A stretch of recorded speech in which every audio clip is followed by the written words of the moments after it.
All right. I think we're good. What sound is my mic picking up?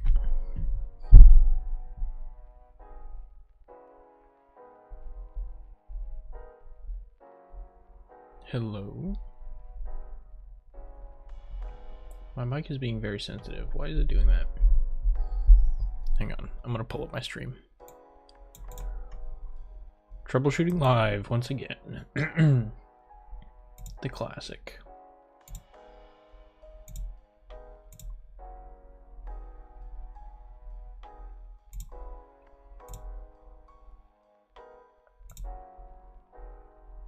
Pull this up.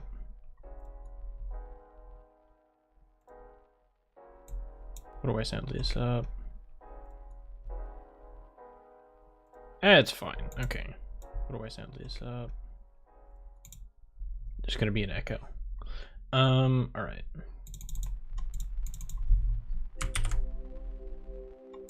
Can I do this?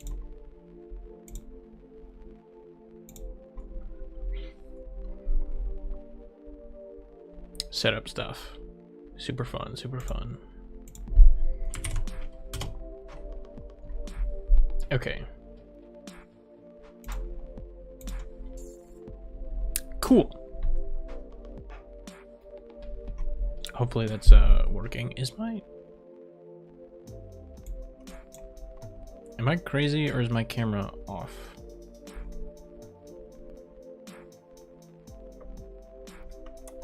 I feel like it's crooked.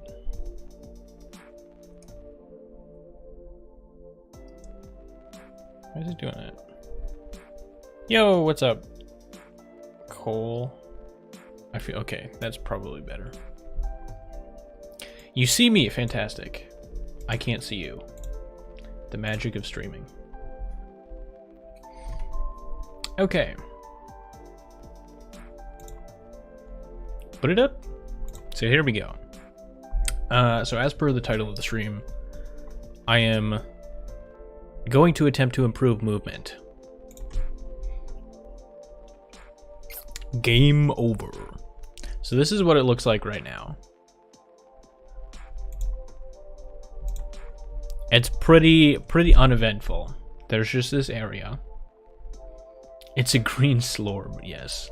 I called it a slime, but yeah, same thing. So I can move around.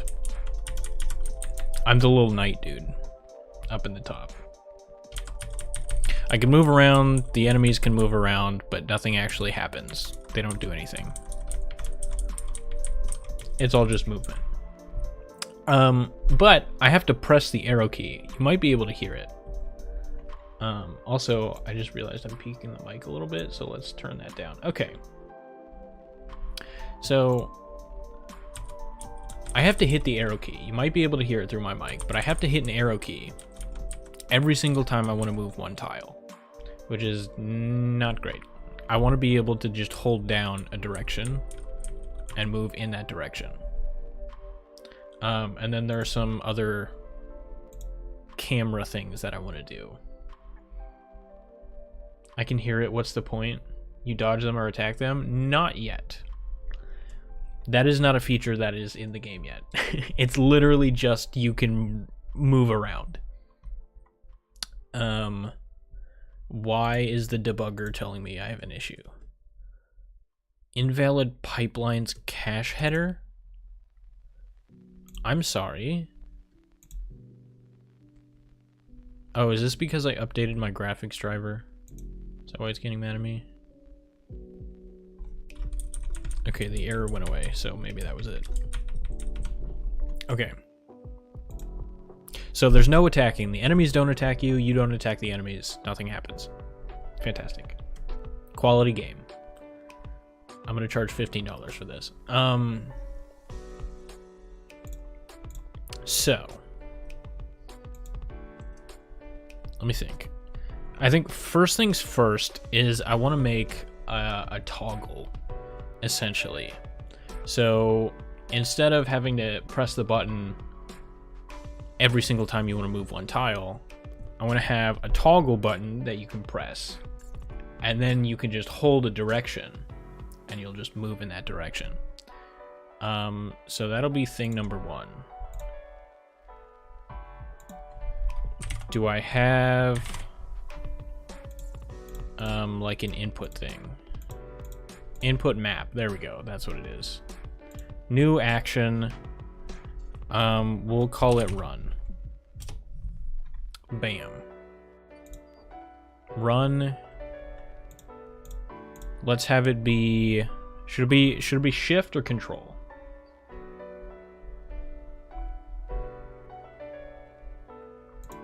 There are 2 controls. Control physical and another control physical. I don't know what the difference is. Shift. All right, perfect. It'll be shift. Okay. So I assume this means either left or right shift. I guess we'll find out. Okay, so that'll be our sprint button. Now I gotta find the code for the player. Oops. Floor, element, creature, creatures, player. There we go. All right. So here's where we accept the input. So we've got the up, down, right, left. Now I need to check for the run key. Shift always means run, unless you're playing Minecraft, then it means crouch. It means the exact opposite of run. Okay. So I have this input map here. Take me to where I'm making that input map. Okay. So I need another thing here.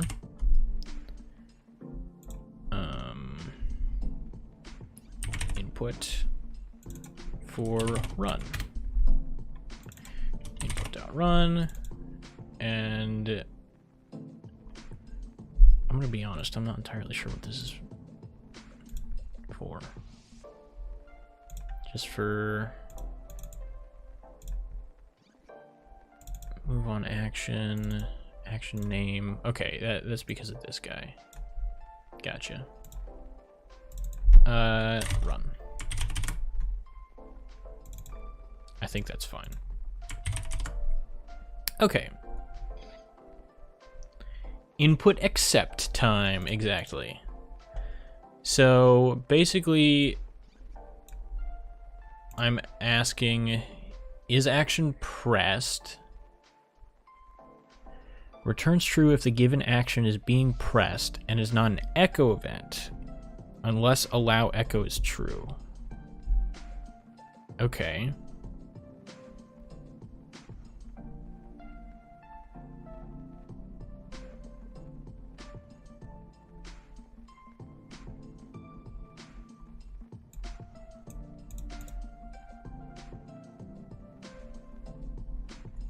Okay.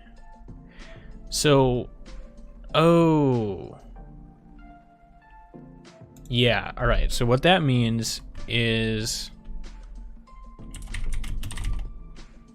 I'll just have this thing here and then go copy paste. Action name is going to be our input map. Input map dot map. Input.run. Okay. And then I need to set allow echo to true. Got it. So the allow echo just means that it returns true as long as the button is held down, even if the button was held down in the previous frame. So currently it's false by default. So when I'm calling this is action pressed, it's just checking to see if it's pressed the first time and not actually held down. So now when I'm doing this run, I guess I can add another thing in here. Say Boolean. What was the thing called? Allow echo. Allow echo. We'll set that to false by default, and then we can pass that in here. Allow echo. Cool. So now, when we're doing all of this stuff, we can say run. We can tell it whether or not we're running. And if we are running, keep accepting inputs. No matter what. Okay. So it just makes you run forever if pressed. So if you press the run button, it'll enable you to run. It won't make you run until you press a direction. That's the theory anyway. We're about to see if it works. You know what? Okay, here, let's test real quick actually.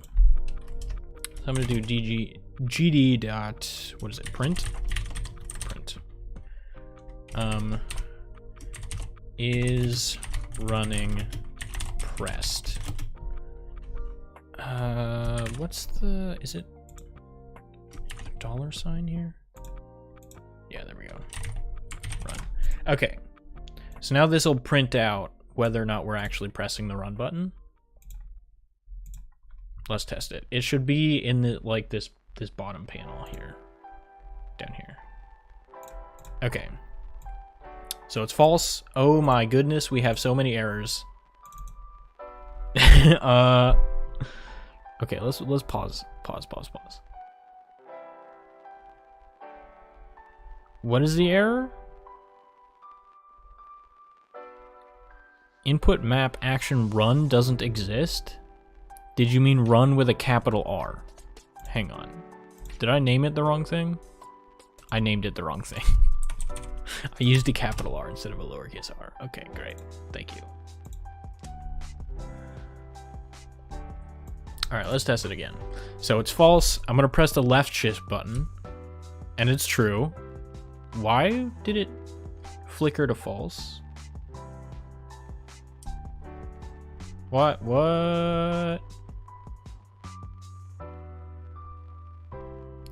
It's like a mix of value. Oh, this might be like really hard to see on stream. A capital really makes that not work. Yeah, it's kind of stupid. Honestly, I'm not a huge fan of that. But yeah, you have to match the word exactly as you name it in this menu. It's kind of weird that it works that way. Yo, what's up, Scale? Please explain the room redecorating. So I got a job, right? And it's a remote job. So I need a company provided computer, which is back there, which is what that is. And so I had to move some stuff around to make room for it. That is why I'm redecorating the room. But why is it... You can see... Well, maybe you can't see. I don't know. Can I zoom into this? No. Great. Thank you. But, like, it's giving me a mix of true and false values. It should be always true.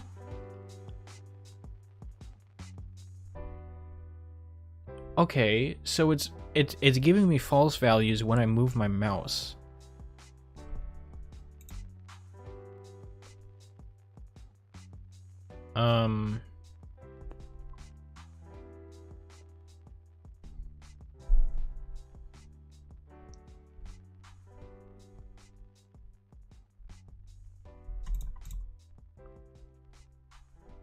Maybe I'm using the wrong thing here.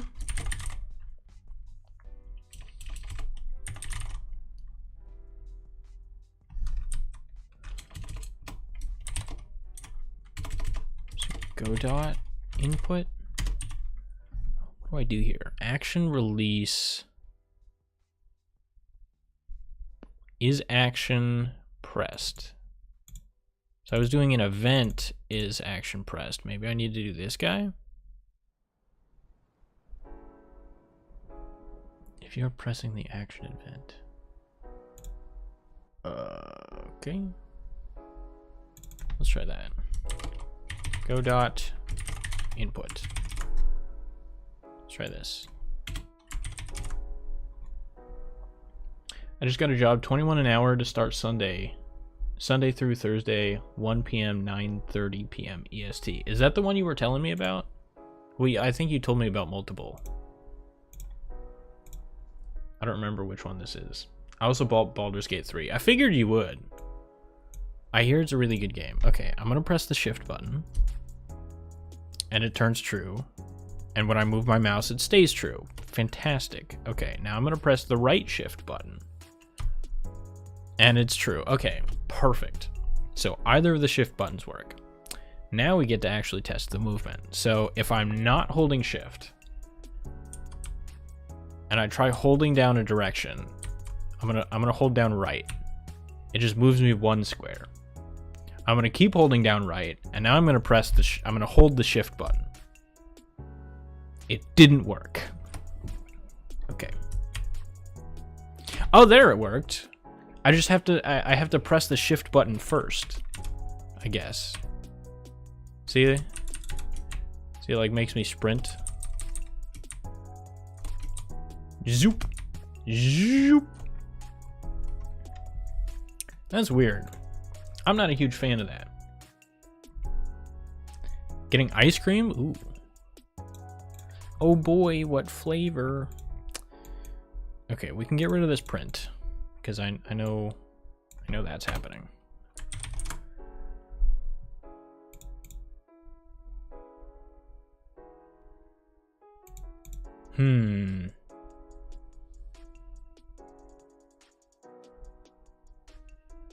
I'm not sure why. Here we start. So if I hold a direction first and then I press the shift button, nothing happens.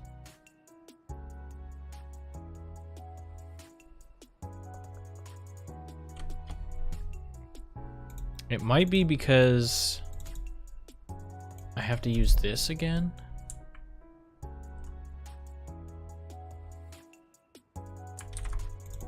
Let's try it. Just to test and see what happens. What could go wrong? Okay, so if I hold right.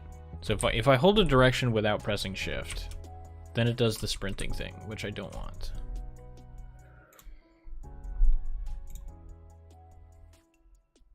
Oh, see, now it has exact match.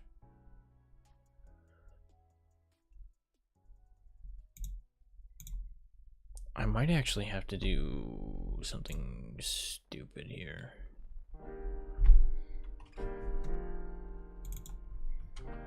Let's say running. That is one too many N's. Okay, so if we're running, question mark. Oops. If we're running, do the at event. Oops, that's not the at event. Dot is action pressed. Action name. And we can just hard code that to be true, and then otherwise we're doing this. We don't need that in that case.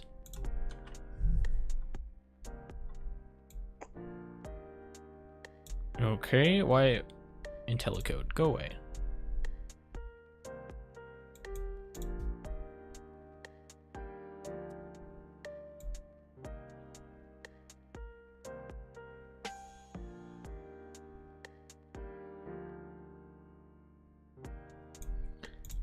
You know what we can actually do here? Get rid of this running. We can yeet this back here and have it be defaulted to null. So now we can say if it's null, then do this. We'll just swap these around. Otherwise do that. Whoops.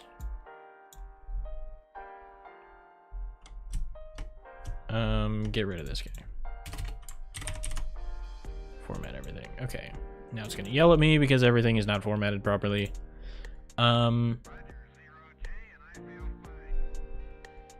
music's getting kind of weird. So get rid of these guys.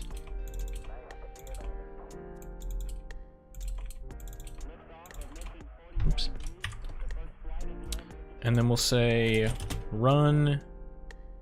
If we're running, then event, otherwise null. Let's actually go.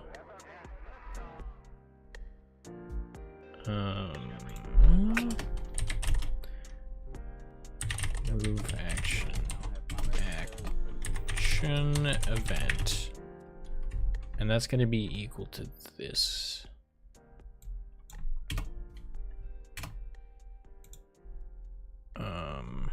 So if that's true, it's going to be. So if that's true, we're running. In which case, we don't need the event. Otherwise, event. And then here, we can throw this guy.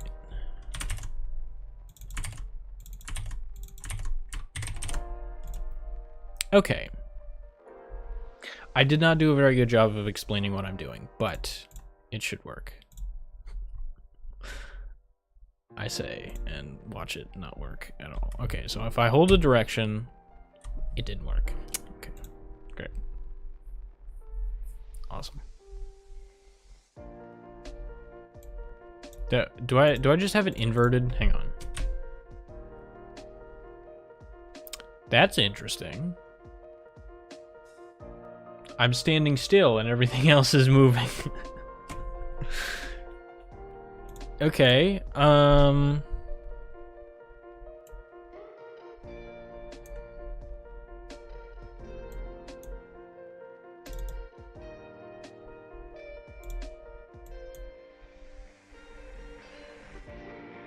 thought I had it the right way around though.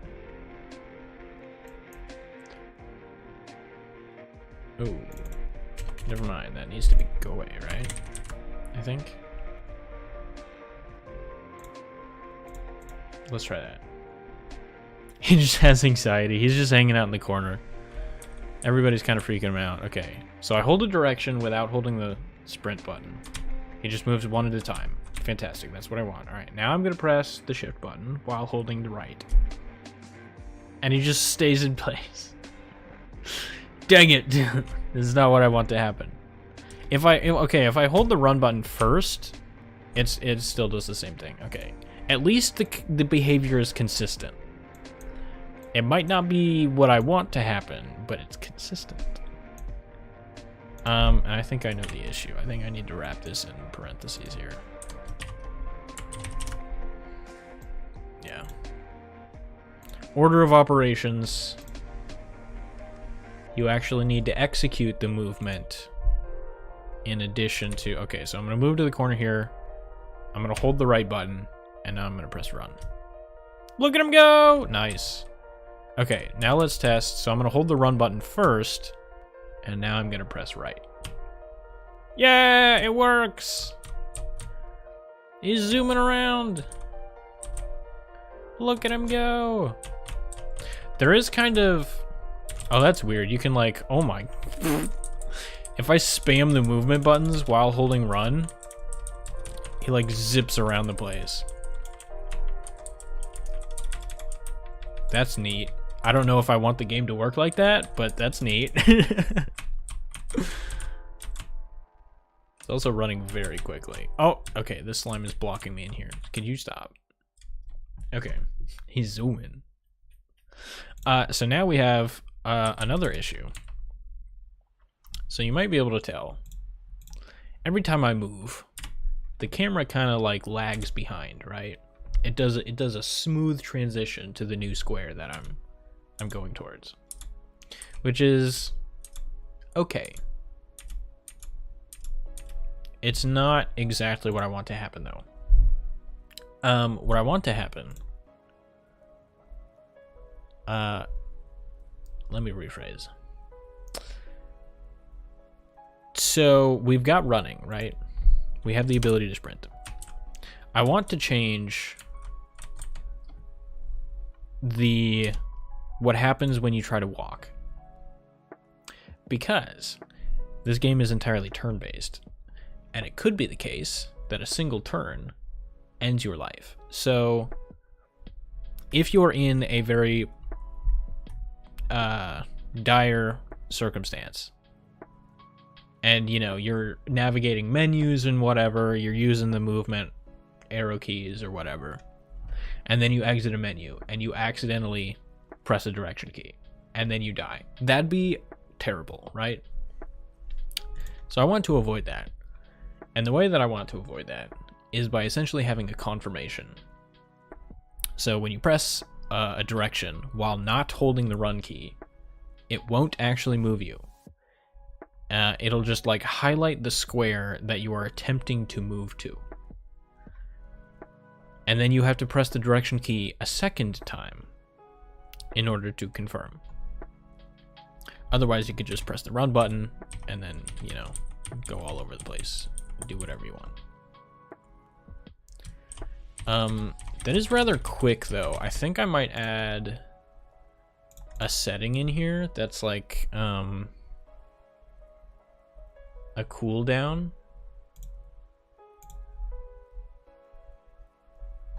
So I might have a thing that's like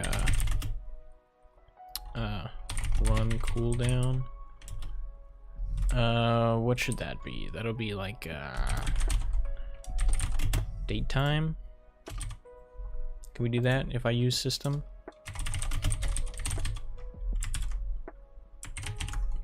Nice. Datetime.now. Oh, I don't need the parentheses, I guess. Okay, fantastic. So we keep track of the current time. And then I would like a setting here. We'll say, we'll call it a double, I think, because that's how this works. I'm pretty sure. We'll call this run cooldown, actually. Cooldown. And it'll be like, I don't know, 0.2 seconds, right? 0.2 D. This will be called like last run. Last run something. What is the last thing we're doing?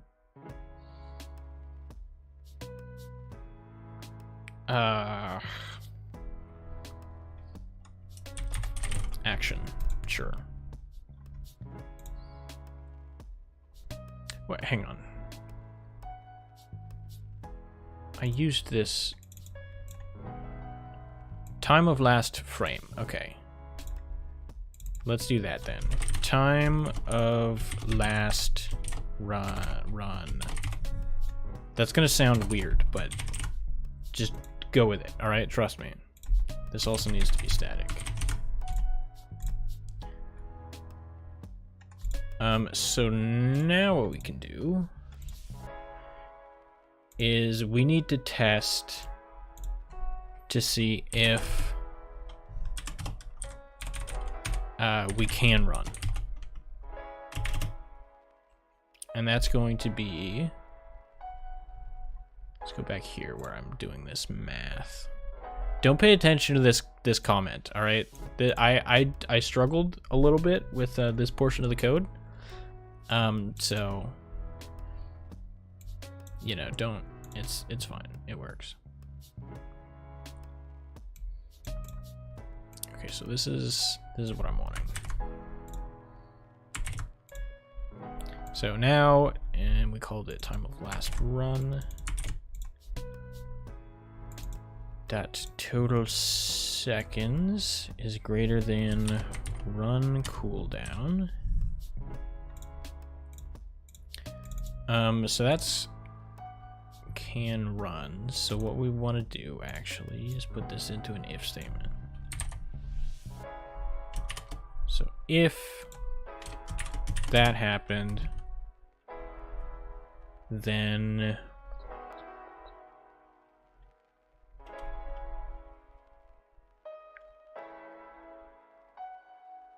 how do I want to put this?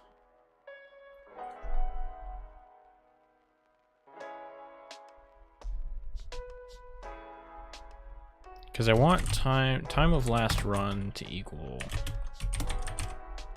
now. And then I also want to set this thing. Oops, don't do that. There we go. I want to set that thing.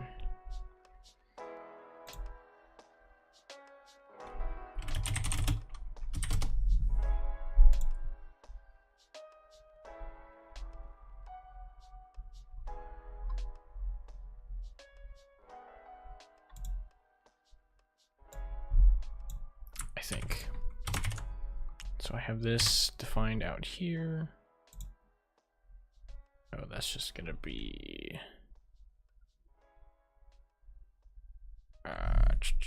what should I define it as? What is U? An input event. Okay. Input event. There we go. I can get rid of that and say U are equal to null. Okay. So this should effectively make it so that you don't immediately move, or so that you sprint slower, essentially. Let's see if this works. It appears to have worked, actually. I think maybe not. Maybe I just need to increase it. Let's try let's try a whole second. So you move 1 square 1 second at a time while you're sprinting, I think. All right, I'm gonna hold the run button and now I'm gonna hold right. That did not work. Great. All right. This is fantastic. Fantastic. Great. Good stuff. Good stuff. Why did it not work?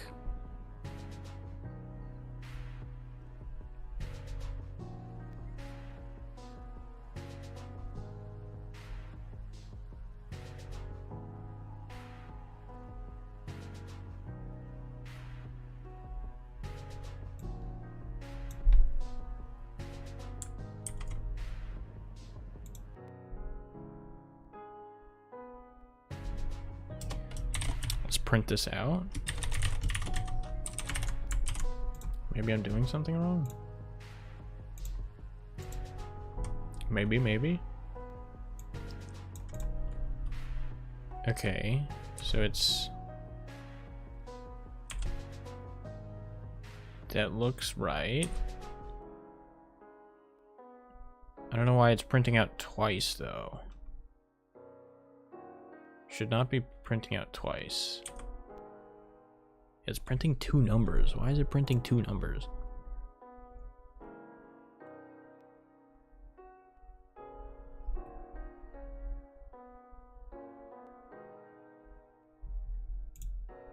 Is it just because... Oops. Over here. Oh, I see. Okay.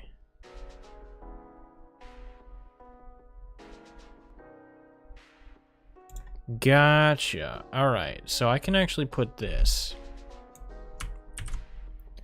into here and that together. I think it's gonna get mad at me, so let's make sure we've got order of operations right. So I should be able to just say this. That's not right. Okay. Like this, right? So I moved all of that into one line. And now I can say if move action is not null, that means that I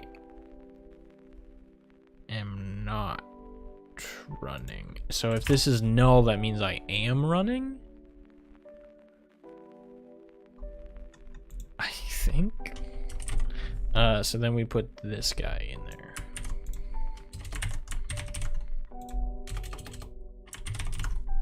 Okay, let's maybe see if this works. All right, let's move to this corner. Again, I'm gonna hold run. I'm gonna hold the right. Oh! It takes a whole second for him to move. Nice. Okay, that's what I wanted.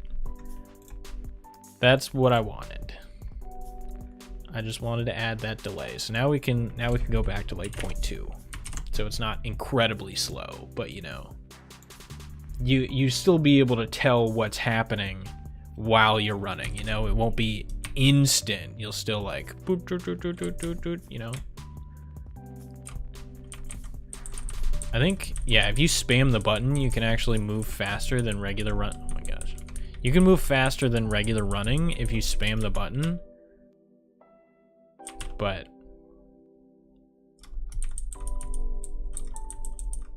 you know what? I might put that cooldown on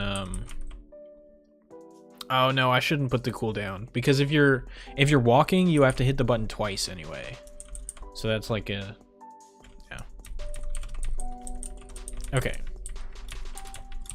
Also, you can do like this like diagonal sprinting if you like spam 2 directional keys while holding the run button.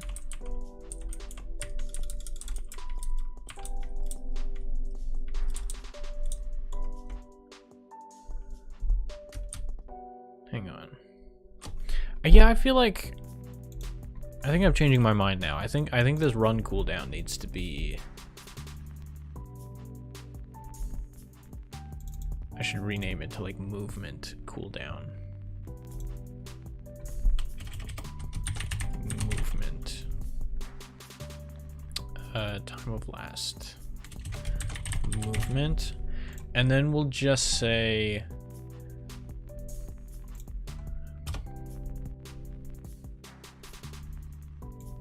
Grab this again. Okay, so if we are allowed to move, basically. So if enough time has passed.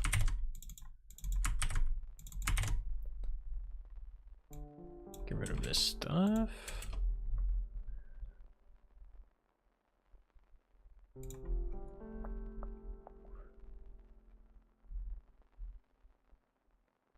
I can go here. Let's grab this and put it down here.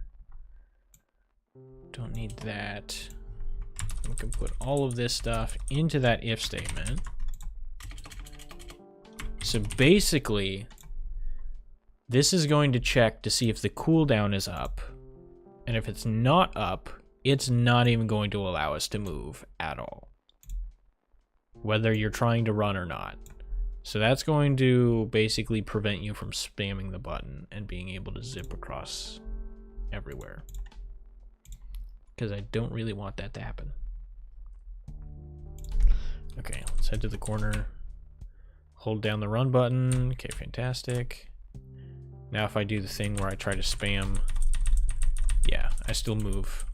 I still move at the same pace I would that if I'm just running. Okay, nice. And then obviously you can speed up the running if you want to by making this like 0.1. That should make me a little bit faster. Yeah, there we go. A little bit faster. But that just makes it so that spamming the button isn't actually much faster. Okay, perfect.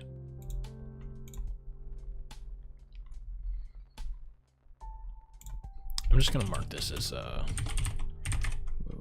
movement. Okay. Fantastic. Now let's add in the functionality I was talking about earlier, where you have to hit the button twice if you're not running.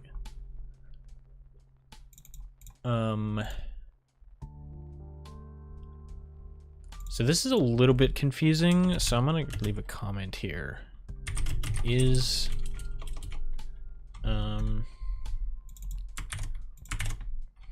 say this is null when running.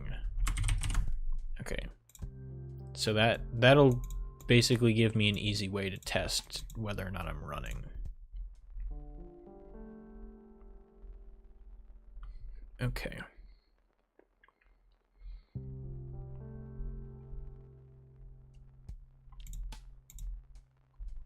Right, so if I'm not running, in other words, if this is not null,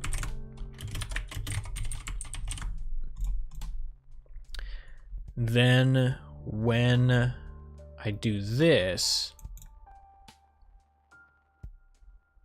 or you know what? Let's actually put this inside of here. So when I press a direction, now I want to test to see if I'm running or not. If I am running, then just do these two things. Right? Do these two things, and then just immediately quit, because I'm done. I don't want to accept any more inputs. If I'm not running, then what I want to say is we're gonna add another variable up here. You know what? I'm gonna do a couple of things.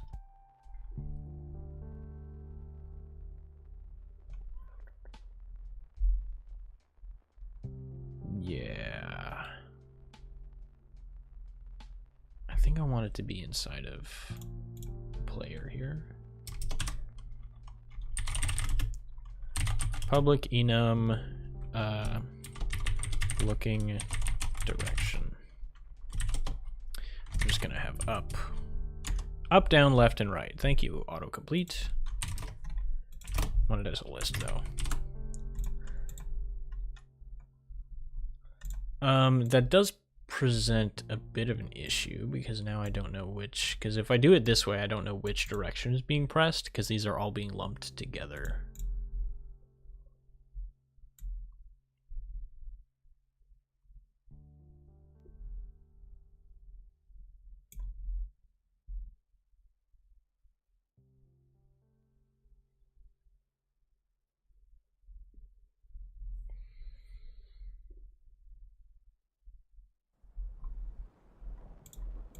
I also want another value here actually. Looking direction, none. Just so I know whether or not they're actually looking in a direction. This is all theory, by the way. The looking direction is going to have no impact on like where the character is actually facing. This is all just going to be for the input stuff.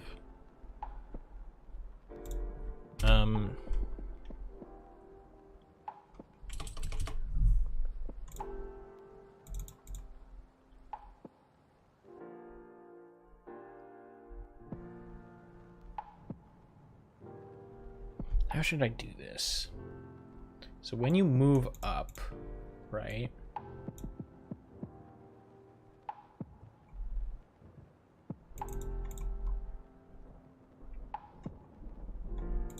I want to think here. Public looking direction.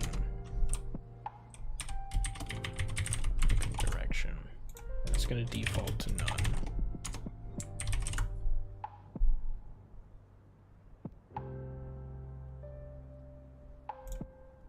Oh. That didn't help. Great. Fine. I'll say looking dir. Looking dir, okay.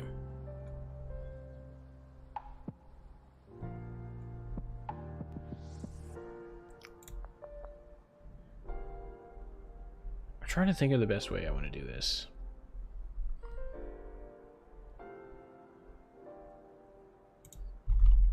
I suppose I just have to take these out of the if statement here and make each of them have their own if statement.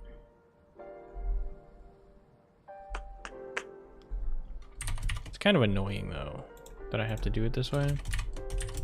Surely there's a better way. And just say looking_dir equals up. Right.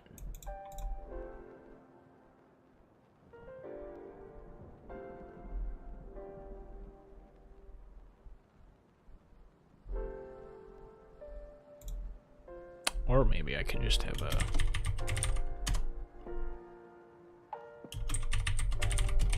I just pass it into this function, huh? Maybe that'd make it easier.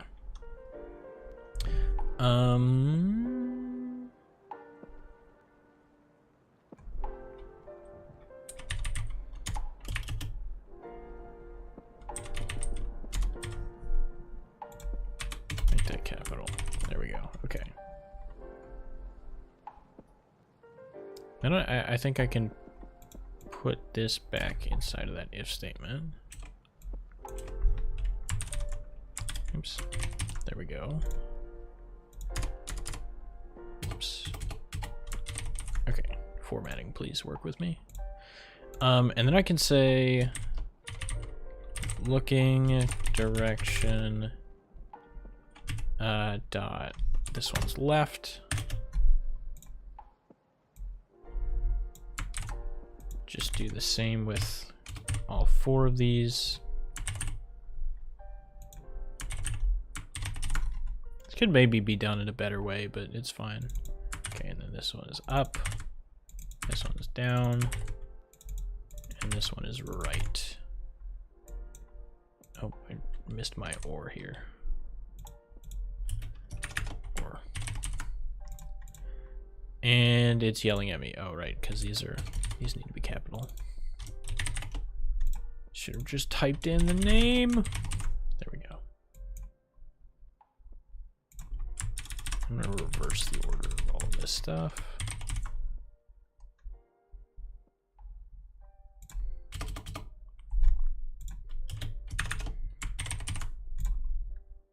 Okay.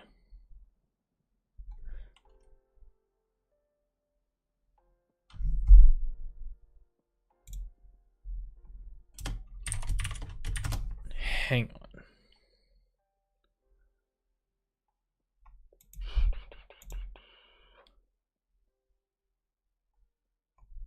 I should do this in here. So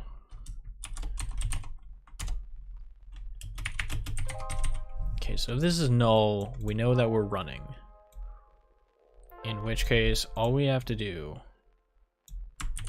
is this.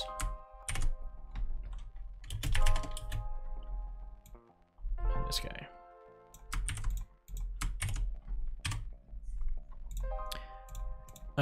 And it's throwing errors at me. Return? There we go. Okay. So we check to see if the action is pressed. If it is, then we execute the move. Right? Okay. Cool. If we are not running, we want to assign the looking direction, and then we want to do this same thing.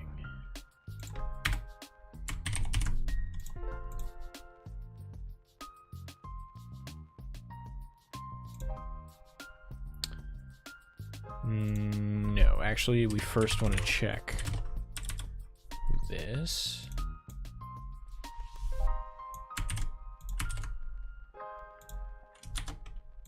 So if it's not pressed, we just want to return false. Okay.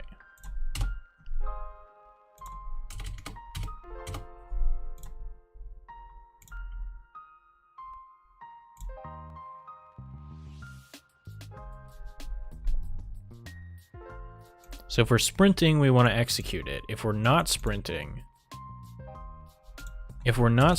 I need to check to see if we are already looking in a direction. So if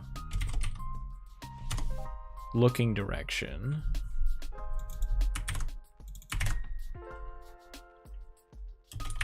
if that is equal to none, Then I want to set the looking direction and then return false. And that'll indicate that we're not done with the turn yet, but we have assigned the looking direction. If it passes this, that means we are already looking in a direction and we are not running. Also, if we're running, let's assign the looking direction to none. I might need to do this in a different spot actually, but for now it'll work.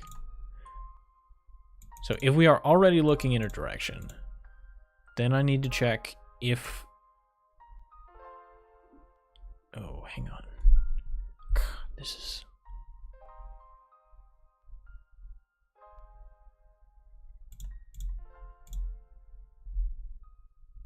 Okay, you know what? Let's assign a variable here. We'll say...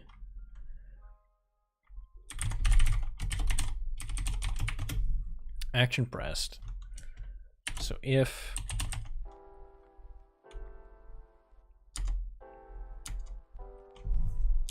event is equal to null, do this.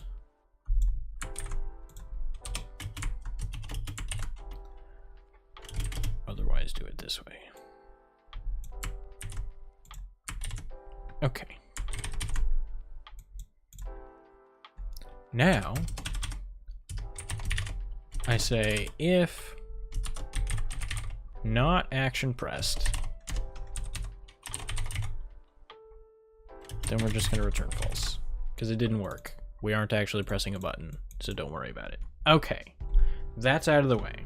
So now at this point, we know that a button is being pressed.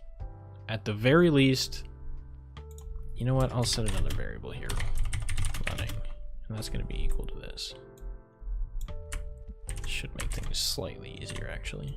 So if we're running, okay.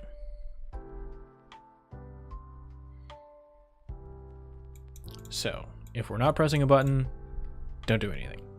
If we are pressing a button, then if we are running, then stop looking in a direction and just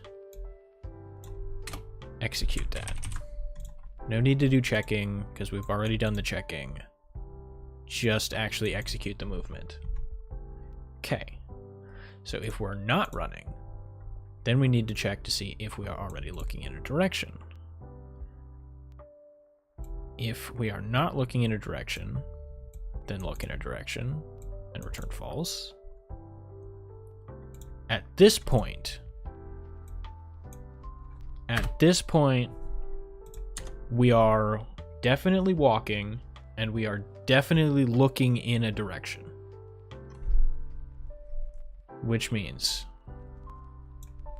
we should stop looking in a direction and then execute the movement. I think. I think this is what needs to happen.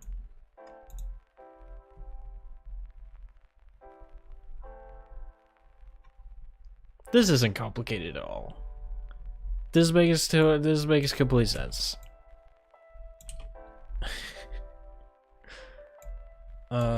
Okay, so we can get rid of that stuff. That's fine. All right, and now for the big reveal. Oh God, please work. No errors. That's good. We started off good. No errors. Let's just do normal movement, right? Again, works fine. No errors. Okay. Now I'm gonna hold down the run button. Now I'm gonna hold down right. And the stupid slime blocked me. Okay, I'm gonna try it again. Okay. It worked. Wait, the looking didn't work. I just realized. Because it's moving every single time I'm pressing the button. Oh, right. Okay, so if we're not looking in a direction, we actually want to return true. No. We do want to return false. So why?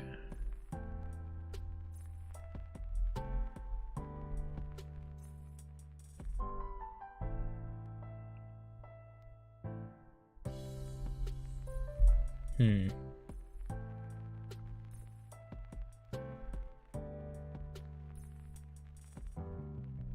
So if we're not looking in a direction, look in a direction. If we are looking in a direction, then move.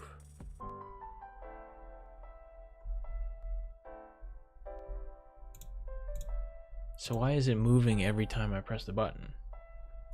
So when does he defeat God? As soon as I make God. Whoops. See, that's the fun part.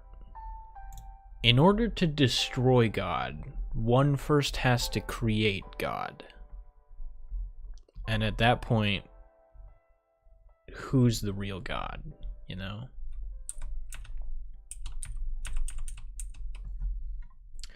Why is it doing this to me? Okay, I'm gonna do something weird here.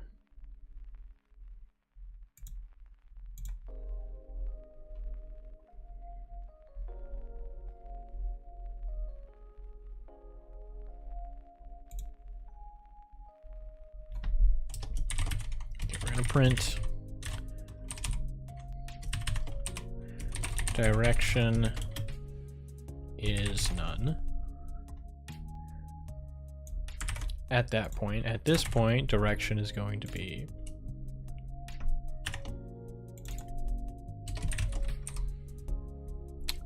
whatever this is. And then at this point, it's going to go back to none. None. For the second time. Okay. That's just to make sure that I have the two print statements. As soon as I make God is such a badass line. Thank you. I meant it to be. Okay. So if I just press down. Direction is none for the second time. Whoa. Copyright strike. Why is it doing that? It's never... What? None for the second time. This... What?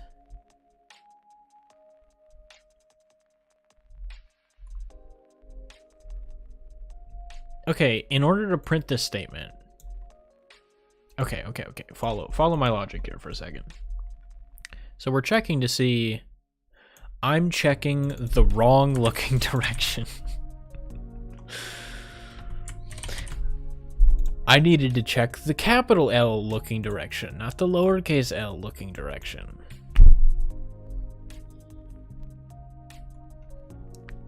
I love writing code. Software development is my favorite activity. It's so pleasant. Okay, there we go. So I press the down button. It says direction is down. Now when I press the down button again, it moves in the... Okay. So now I want to test to see... Oh, okay. So that's the other thing, is I needed to like confirm, right? So if the looking direction is nothing, do this. And get rid of these print statements. So at this point we know that the looking direction is something, but I want to make sure that the direction I pressed is the same as the one that I'm currently looking in. So now I do actually need to test to see if capital looking direction is the same as lower looking direction. So if they're the same, then actually move. Set looking direction to nothing. If they are not the same, then I want to set... return false. I want to set the looking direction to the new one.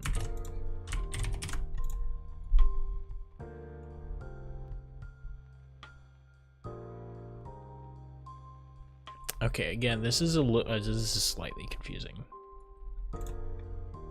Slightly confusing, slightly convoluted. But it might work. Okay, so I'm gonna press right. I got rid of this print statements, so it didn't print anything. But now I'm gonna press the down button, and it should not move. It didn't move. Now I'm gonna press down again, and it should move this time. It did. Okay. It works. I know it's a slightly confusing still, because I haven't really... There's not really information to explain what I'm going for here, but you will realize in just a second, as soon as I actually implement the visuals. A new version of GIMP, great, okay. Make a new file here. 16 by 16, okay. Can I get a new layer here? Yes, I just want it to be transparent. Okay. And we'll make it red for now. With no transparency, apparently. Okay, that's fine, whatever. Alright, so this is going to act as our highlighter. So this is going to be on top of the square that we're attempting to move to. Let's go ahead and save it as highlighter. Where do we put this? Where's my recently used? Okay, this works. Save. Now we export as highlighter PNG. Do I have projects? Yeah. Projects. Where's my projects folder? Excuse me? Where did I put it?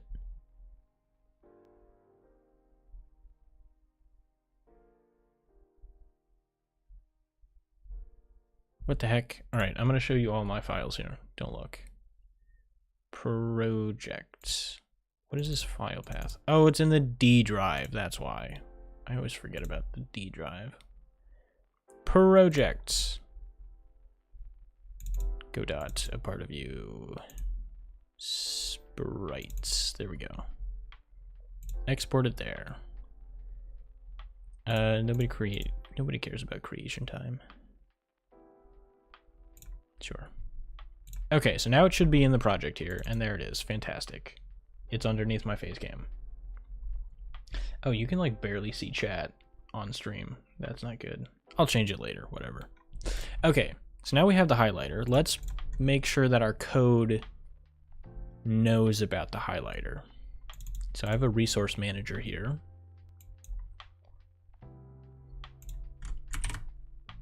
Let's do something like this. So we'll say highlighter. I might name this something different in the future because the name highlighter could be confusing, especially if I decide to use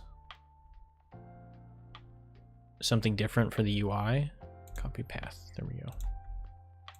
I can paste that in there. And it is a texture 2D. 2D. There we go. Okay, so now our code knows where the thing is.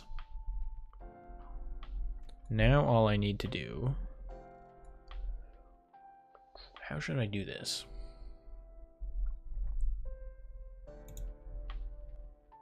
I'm gonna make a scene here. Scene, templates, create a new scene. 2D is fine. You know what? Let's actually make it a sprite 2D. There we go. and it'll be called highlighter. Booyah. Highlighter, you get the texture of a highlighter.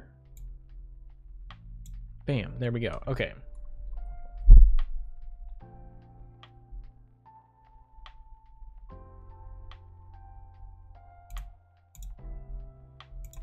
So now let's give the player a highlighter, shall we? Give a reference to a highlighter.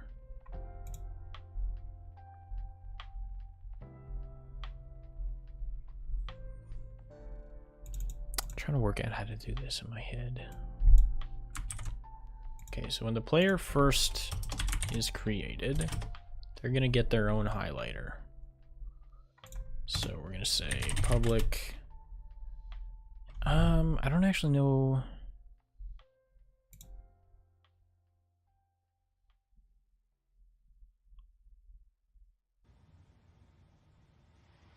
I don't know what to call it.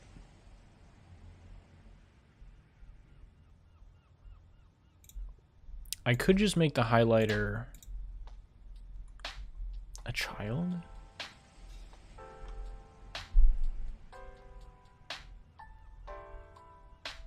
The player has to know where the highlighter is, right?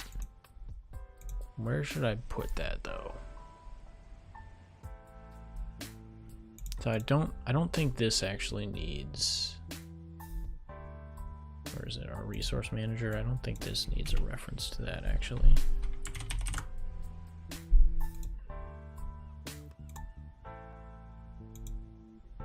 So in my creature generator thing here, this is where I'm spawning in everything. So we're adding a player, we're adding 100 slimes. So when I'm actually adding the player in, I'm doing this weird stuff.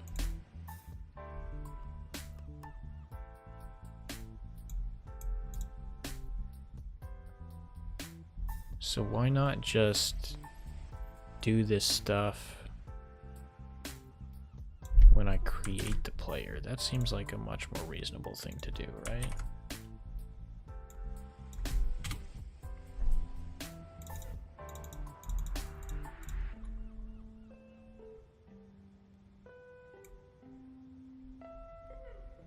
I take it back. Okay.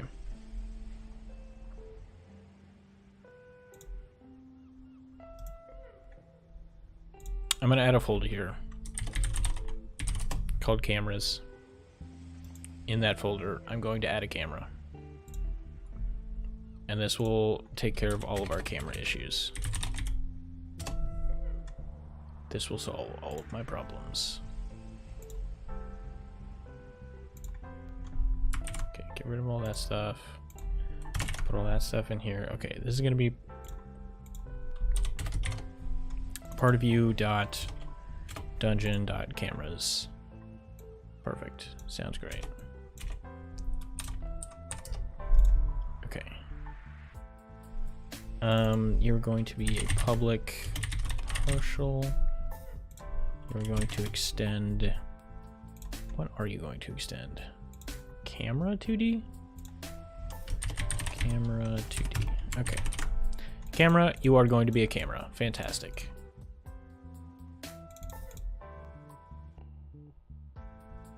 I will figure out all of those variables in a second. Okay.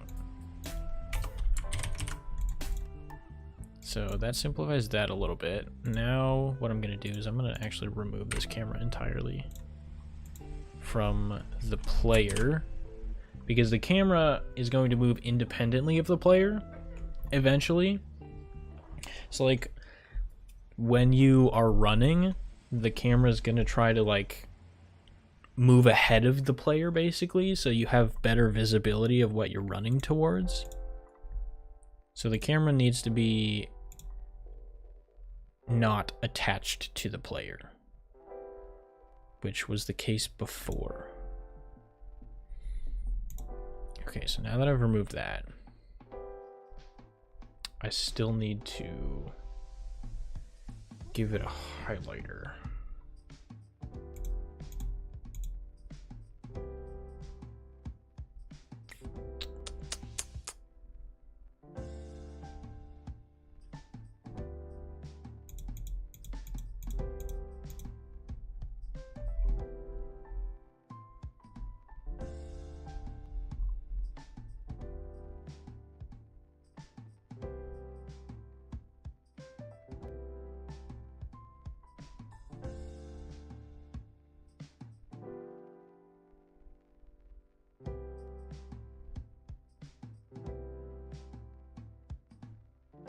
Okay. I think I know what I need to do. Let's, first of all, put a var here and say end turn. And then after we do everything, we'll say if end turn. Then we will end our turn. So now instead of ending our turn here, we can say end turn equals true. Okay. That just basically lets us continue writing code in this area before we actually end our turn, right? We don't want to end our turn prematurely now, do we? So here we are going to update highlighter, which is a function I have not written yet, so it's going to get mad at me.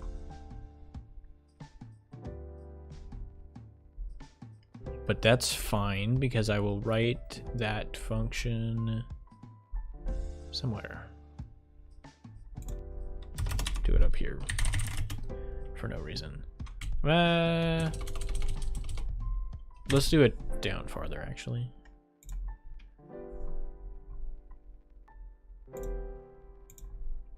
Like here. Update highlighter. So we're going to have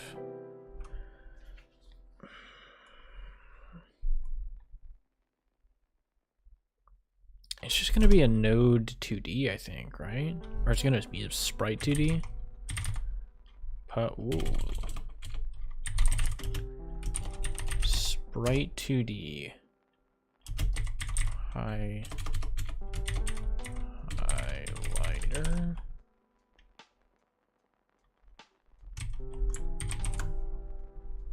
Okay, so update highlighter. So if we are not looking in a direction, so if looking direction is equal to none,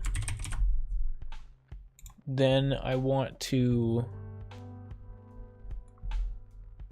basically destroy the highlighter, because I don't need the highlighter if I'm not looking in a direction. So we can say highlighter, and I'm not entirely sure how to do this really.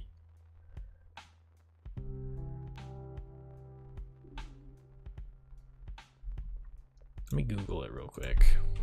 Go dot destroy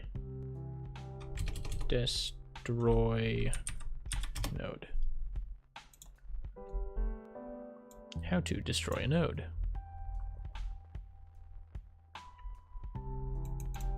Remove one directly. What is the difference between queue free and call deferred free? Call deferred free is a safe way of calling free. Call deferred method ensures the method, okay. Calling deferred free is useful if the node you want to free. Calling this function is useful if the node you want to free a node that is currently locked. Grade A grammar. My goodness, this is why I love Go.documentation. If the node is locked and you call queue free, you'll get an error. Okay, so I'll just use this call deferred free. Oops. Later dot call deferred. Oops. Free. I think is how that was. Okay, it's lowercase free. I don't know. It'll throw me an error if it's wrong. It's so interesting watching someone do research just to make a game interesting process. Yeah. I mean, this is the first project I've done with this game engine. So I have spent a significant amount of time just looking up how to do things with this game engine. Okay. So what this should do, so we can return immediately after we do that. So when it's trying to update the highlighter, if a highlighter already exists, oh, that's something that I should check as well, actually.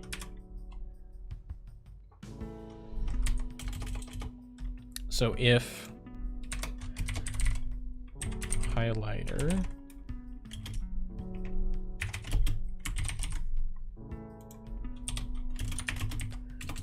is not null. Oh, not what I wanted to do. Okay, so if there's a highlighter, but we're not looking in a direction, we want to destroy the highlighter.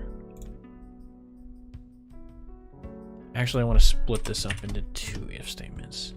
I just realized.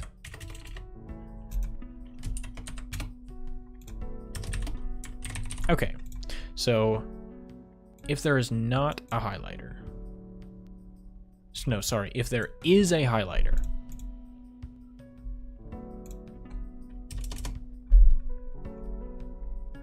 but we are not looking in a direction, destroy the highlighter. If there's a highlighter and we are looking in a direction, then I want to relocate highlighter. Okay, if we are, and then return. If there does not exist a highlighter, then I want to check if we are looking in a direction. So if we are looking in a direction, we need to create highlighter. Okay. What is going on with this soundtrack? Why are they talking? Okay. So relocating the highlighter should be simple. We should be able to say highlighter dot position, and we're going to set that equal to the player's position, and then we're going to add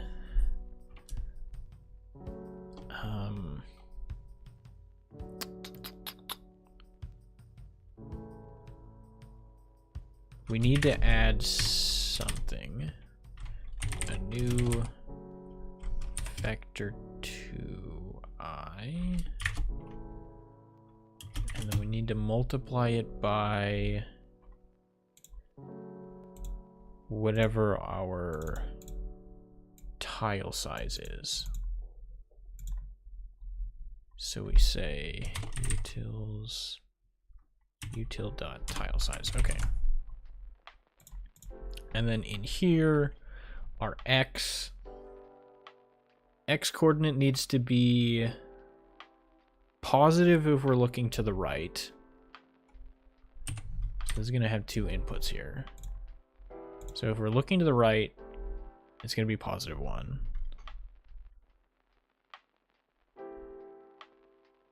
Oh, this is going to be weird, isn't it?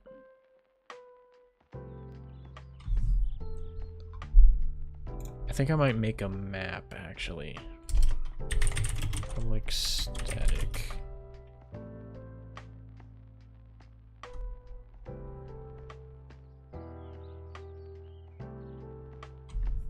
Hang on, is there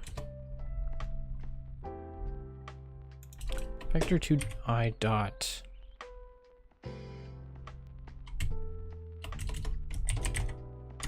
vector 2? Yeah, there is like a preset, right? Okay. So then I just need to say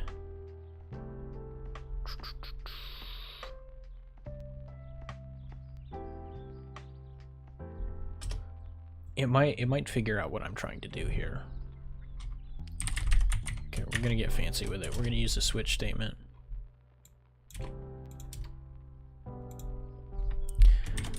Looking your, I'm gonna say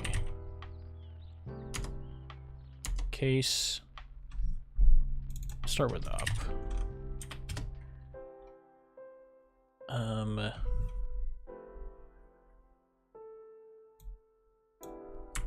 Grab this guy, say up, lowercase p, because it's picky apparently. Break. And then we can copy paste this 3 more times. Except this one is down. Then we need to move the highlighter down.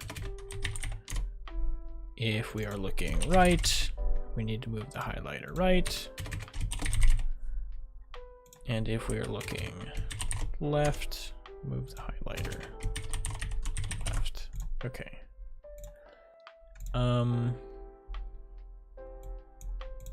That's fine. And then, I mean, we know the looking direction is none at this point, so we know it's not none here. Man, I was really hoping it'd be able to simplify this logic for me, because this is a lot of copy and paste.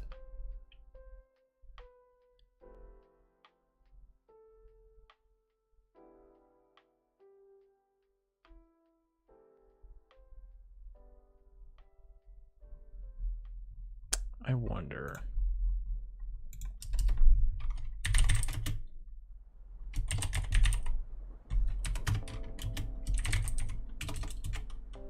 I'm gonna try something real quick.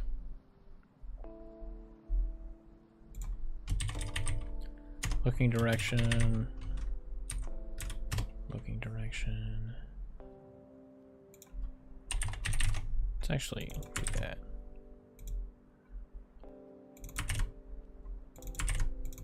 That might make things easier. Okay. Renamed that. Let's move this logic into its own function down here. And then we'll just say return that. We don't need this. Let's yeet all of that stuff. And then we can copy and paste this a bunch of times. Not like that, though. 2, 3. Oops. Okay, so if we're going down, down. If we're going... I just completely forgot what I was doing. Okay, right. Right. Left. Oops. Come on. Left. Okay.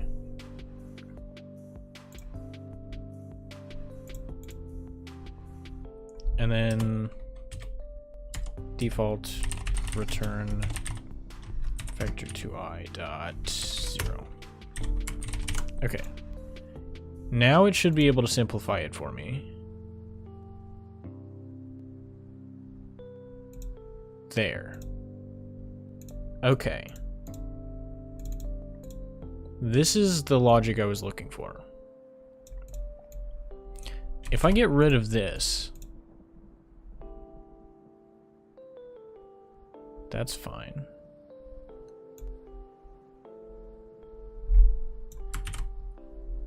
So now that it finally figured out what I was trying to do there, let's go like this. I should be able to say, go like that. Now I can get rid of this function. It was all just trickery. I fooled the program into... Okay, apparently I deleted something. Famous last words? I don't remember what I said. But now, if I wrap that whole thing in some parentheses, what I can do is something incredibly stupid. And just throw that whole thing right here.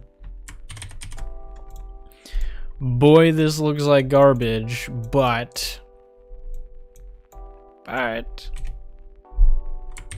it will definitely work. It's gonna give me an error because it doesn't like the fact that I'm not including looking direction.none.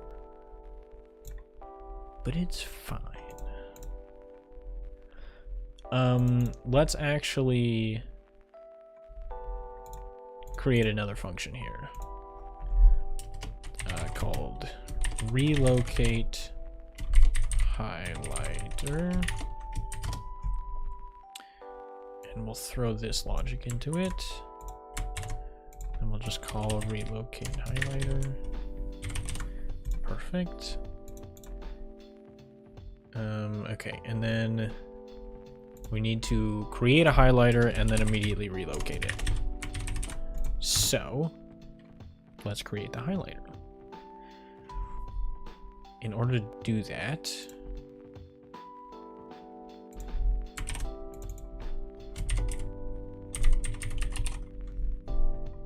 it's going to be a sprite 2D. Spelled a highlighter wrong. Why is he yelling at me? Non-constant fields should not be. What are you talking about? Type sprite 2D cannot be used as a type parameter T. Ah. Okay. We'll say it's a packed scene then, huh? We'll say it's a packed scene. Okay. Now we go up to where we made the highlighter. And let's copy the path. Pop that in here.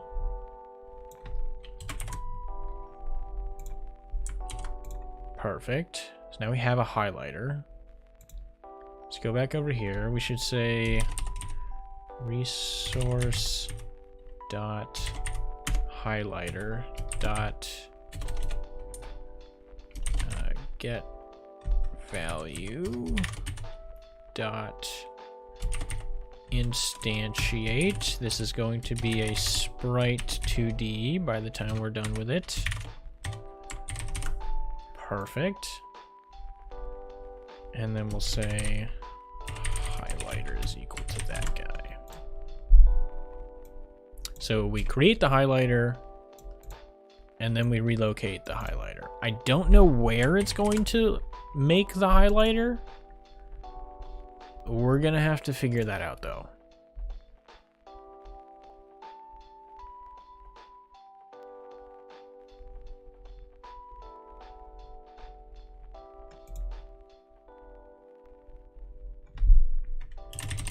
Let's do something like this. I think this is gonna make it slightly cleaner.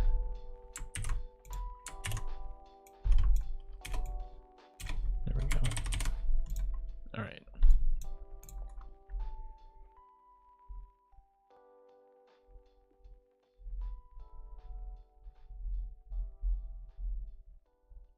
Okay. I might change around this logic a little bit, but it should be fine for now.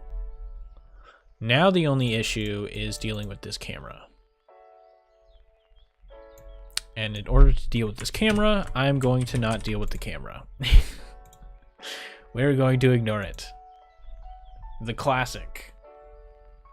Ignoring problems until you can't ignore them. No mo. Okay, new problem. I can't see anything. Let's add a temporary camera here. Okay, give me a camera. Let's put the zoom at 0.9. Okay, now try it. There we go. Okay, I can see everything. Let's maybe zoom in a little bit more. 0.7. Where'd it go? Oh, that made it worse. 1.2. I zoomed in the wrong direction. Okay, whatever. So my character is up in the top left. This is going to be difficult to see. But when I press a directional key, a highlighted square should appear. It did not. Did something go wrong? I didn't get anything in the debugger. Remote. Scene. Dungeon. Maybe I need to add it to the tree. So it's not properly creating the highlighter. So maybe we'll say highlighter dot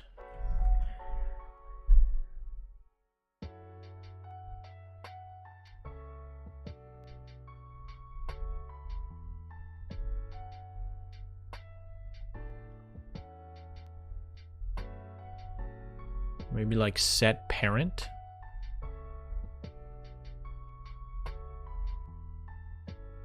Is that a thing? Set process. Okay. Google. Go dot add node. Right, Get node. Fantastic, not what I need. Get node again. We're dealing with C# here. Get node. Add child.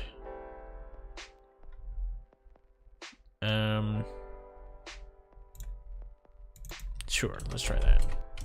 Add child. Highlighter. Okay. Should add it as a child of the player. Oof.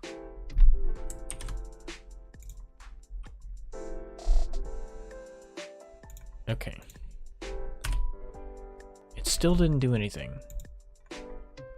Did it add it to the tree at least? Dungeon, floor 1, creatures. Can I just look for a player?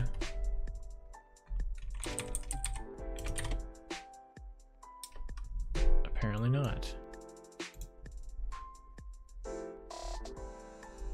That is annoying. Okay, well, in that case, let's not spawn in any slimes.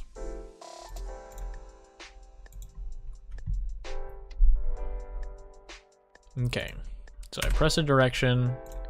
It should have created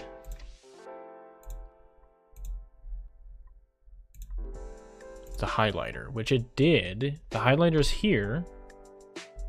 Its position looks right. Is it because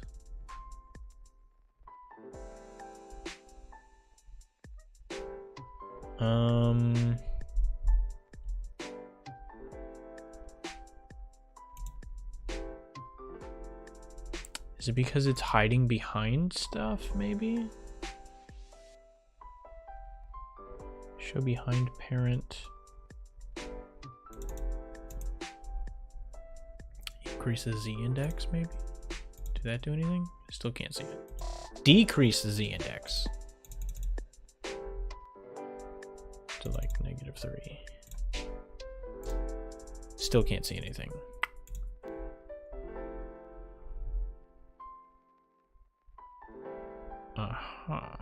What if I remove the ground? I can't see anything still. What if I remove the walls? You still can't see the highlighter. It's just not there. What? But it's there, I promise. What? Okay. So we go in here. Here's the creature, right? This is the player. You make God, you remove the earth. Is there nothing you can't do? I am the creator of this world, okay? I can do everything. Okay, so we have our creature here, right? All it has is a sprite attached to it. If I go in here and I press a direction, you can see that the highlighter spawns. it's here now. It exists. But like,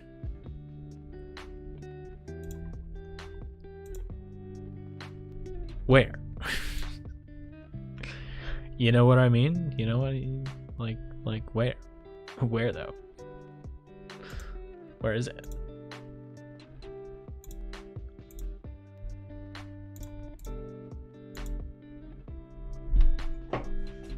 This is the game now. This is what it's come to. Where's the highlighter? I'm so confused.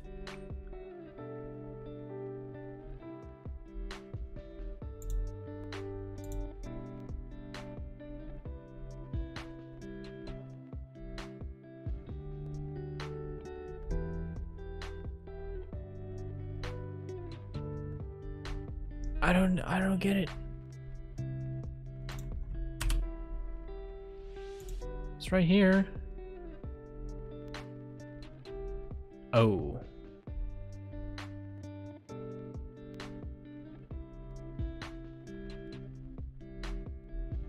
I think I know what the issue is. Love the gray gameplay. Thank you. I worked very hard on that gray background. I think I know what the issue is. I think you're not allowed to have multiple sprites per node. So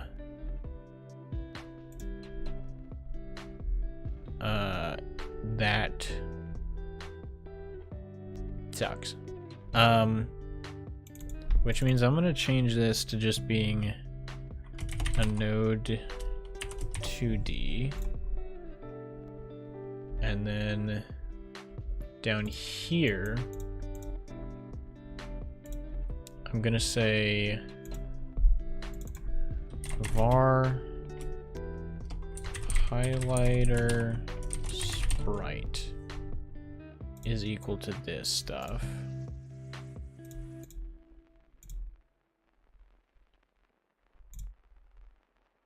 Or, you know what might be better is if I just, instead of like adding and destroying stuff, I just like enable and disable it, right? Highlighter dot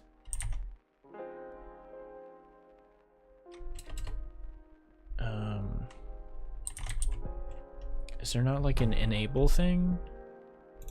Google. Go dot disable node. Forums help. Set process? What? Remove child. I don't really want to do that.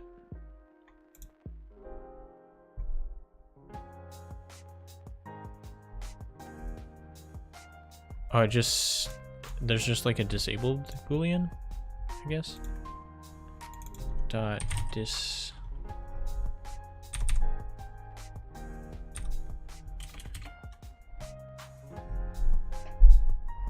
No, apparently not. I mean, the cancel process doesn't do what I want it to. That just prevents the thing from updating. What I want is for the thing to stop showing.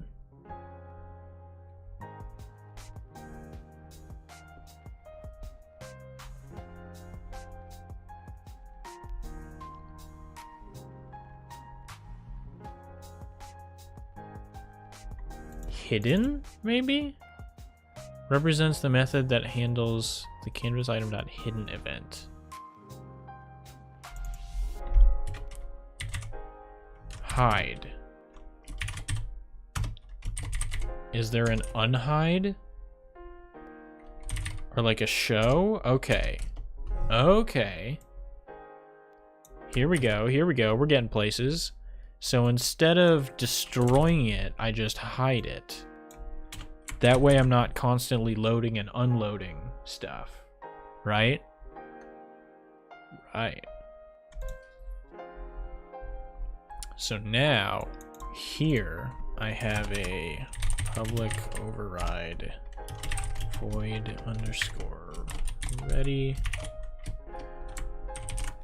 Okay, perfect. And then I say highlighter equals resource dot highlighter dot get value dot instantiate. It's going to be a sprite 2D.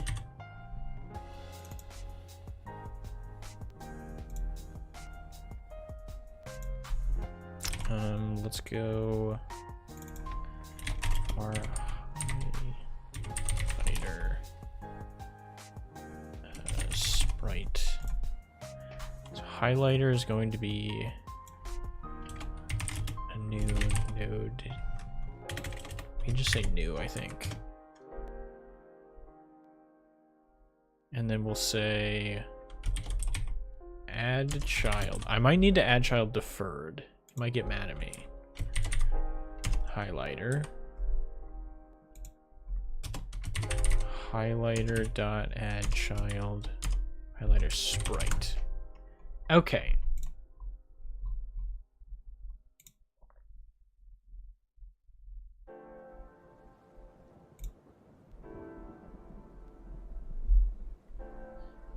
You know what might be better is to just go into here, right? Let's stop this. Go into here. Let's not do that. Let's just say add child node, node 2D, add child node. Sprite 2D. We'll rename this to be highlighter.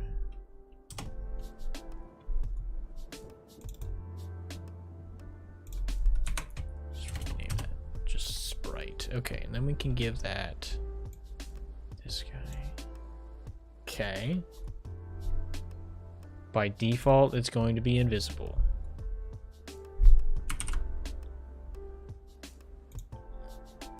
So now what we can do is something to this effect. So we don't need to instantiate anything.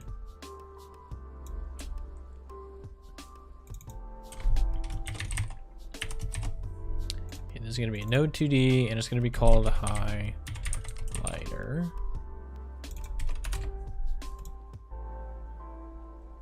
Can I use a generic version of this? Node 2D.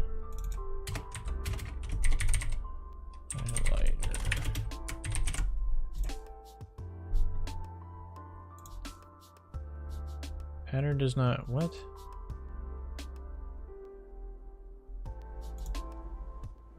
Okay, whatever.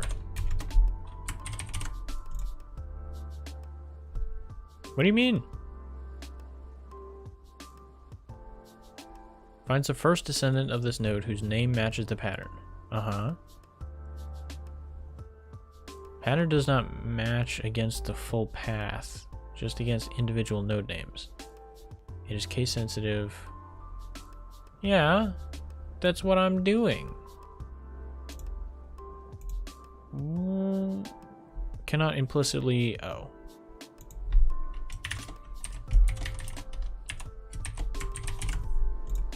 Okay. Sure. Fair enough. Fine. Is this not something I can set in the editor, by the way?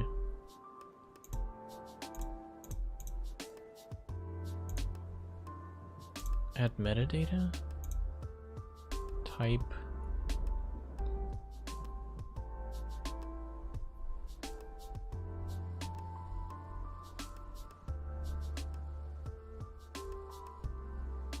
Maybe not. Node path?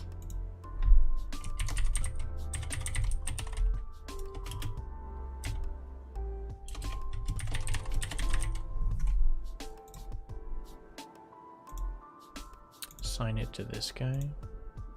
There we go. So now can I just say metadata? Get meta. Yeah, get meta highlighter. What did I call it? Highlighter node path. Node path. Am I allowed to cast that as a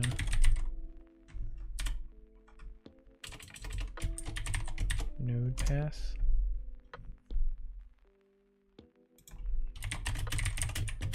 Is it gonna get mad at me? It is gonna get mad at me. Okay.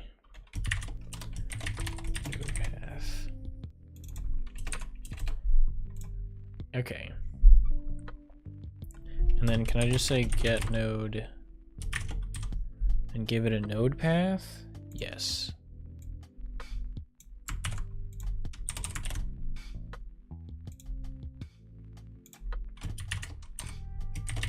Node path. Fantastic. Go like that. Okay. Cast that as a node 2D. Okay. That was a lot. I don't understand why, like, this metadata you can't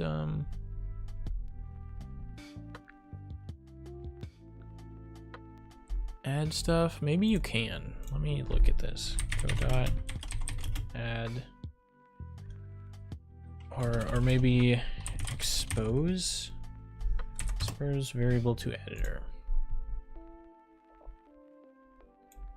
Export.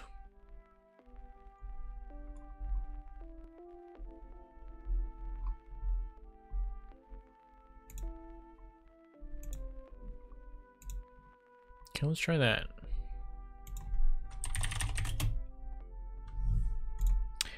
It doesn't work because we're working in C#, and this answer is probably not in C#.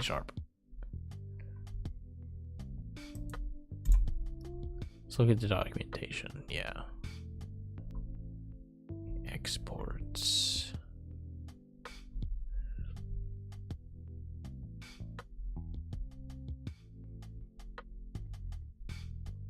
By default, scripts don't run inside. Okay.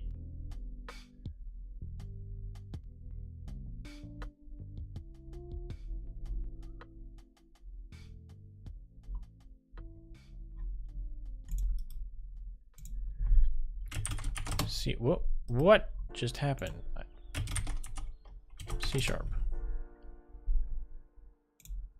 C# export. Okay, I use this thing. Let's try that then.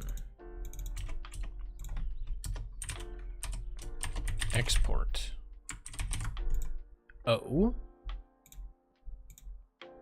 And then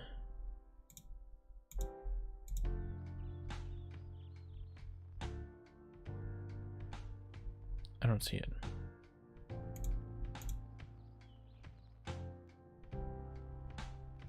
What was that supposed to do? In Godot, class members can be exported. This means their value gets saved along with the resource, such as scene they're attached to. They will also be available for editing. Okay, exporting is done by using the export. In that example, the value 5 will be saved, and after building the current project, it will be visible in the property editor. After building the current project? Build.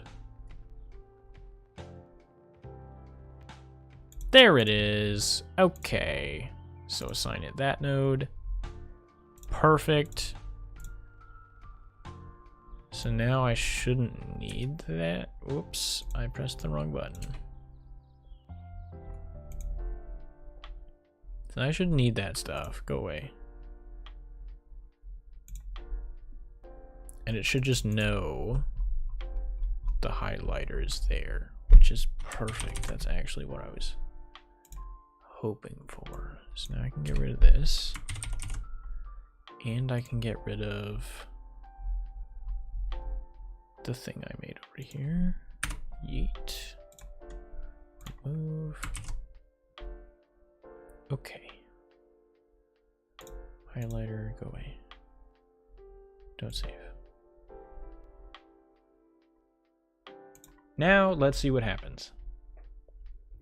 Does it? Okay, we didn't get any errors. If I press the right button, nothing happens. Uh-oh. The highlighter did not...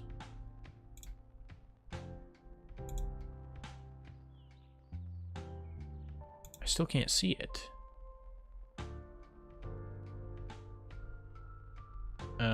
Why can I not see it? Excuse me?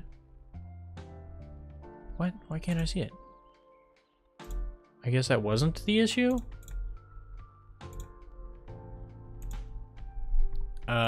Google help. Go.sprite not showing. My sprites are missing. Collision shape.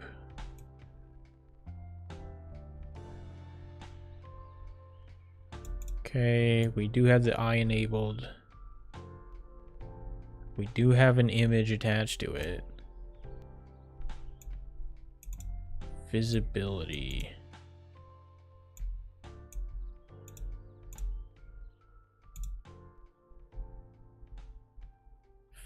Visibility. Visible on. Visible on. Okay. That didn't help.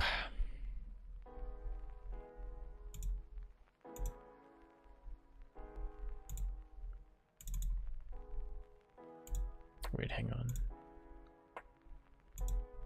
Player, yeah. Okay, let's get rid of that metadata. We don't need that anymore. So I do have this set as a highlighter.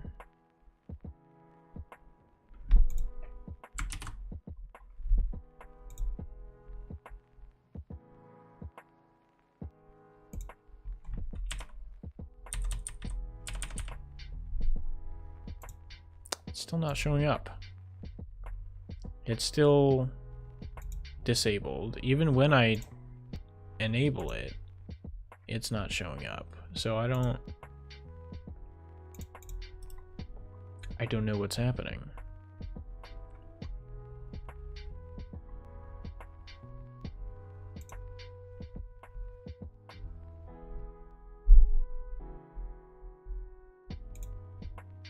Let's just let's try something. Okay, when we relocate, instead of doing any of this stuff, let's just say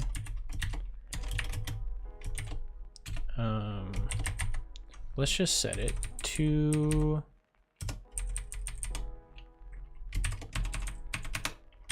the origin 0, 0.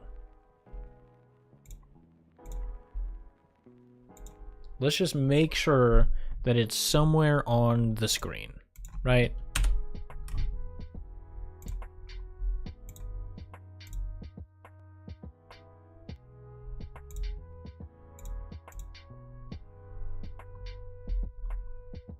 Okay, it's at 0, 0. If we manually enable it, because for some reason it doesn't do that on its own. Ah.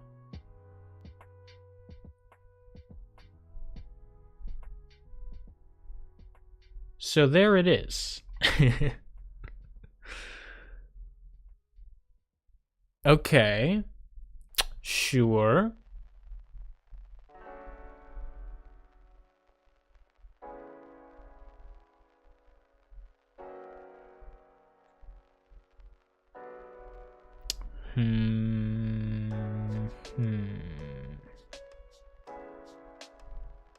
Okay, I think I take it back. I think I do want the player to have a camera.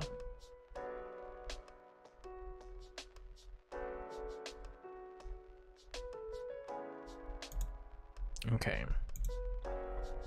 So at least we know it's there. I think the problem I'm having here is that I shouldn't be adding this position to it. Should just go like that. But like, oh, toggle visibility. Highlighter dot visibility, visible. There we go. That's what I was missing. Visible equals false. Whoops, don't do that. Okay. Okay. Fingers crossed this should work. So I press right. Nothing happened. Why did nothing happen? It's...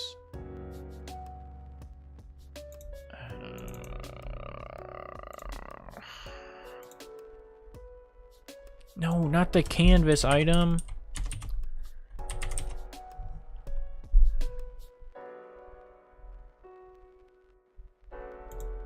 Visible layer is visible in tree. Ooh. Why is it doing the canvas item instead of the thing? Visibility. Uncheck. Okay. Okay. Everybody agree that it shouldn't be visible? Good. Now I press a button. It should be visible now, but it is not.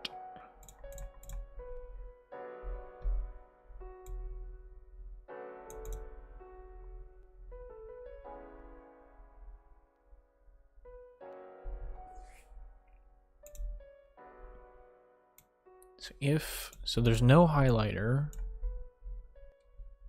Oh, that's what I'm doing wrong.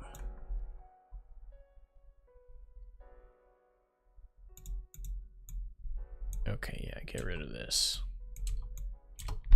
Okay, yeah, we're gonna need to redo this logic.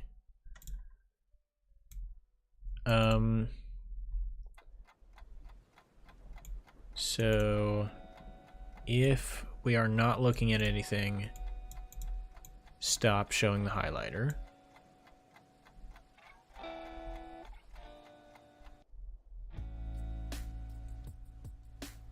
Otherwise, show the highlighter and relocate the highlighter.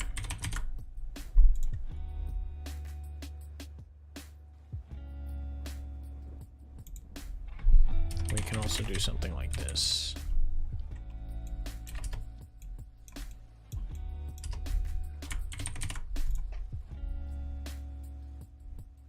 Okay. That's slightly simpler logic, I feel like. Let's try it. Okay, so I press right, the highlighter appears. It is very tiny, you could probably not see it very well on stream, but it's there. And then it goes away, and then we look down, and then it goes away, and then it looks down. Fantastic. So now it always highlights the direction we are looking in. We're on to something. Okay. Now I just need to zoom in so I can actually see what I'm looking at. So, oh, you know what? I can actually, hang on.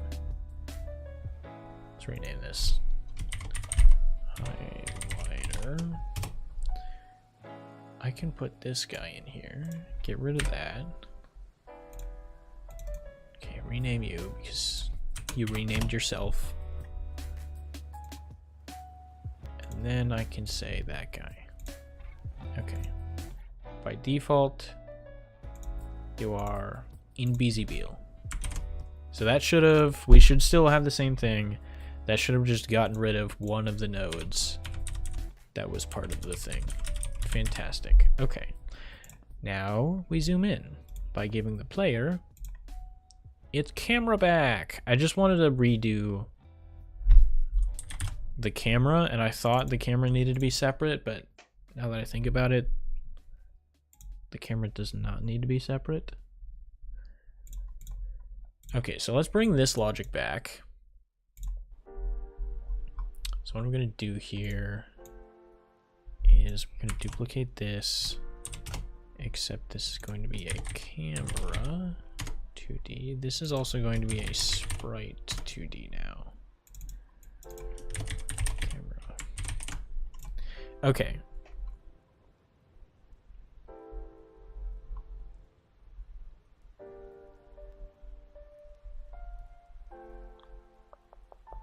So I would like an update camera function. Let's do something here.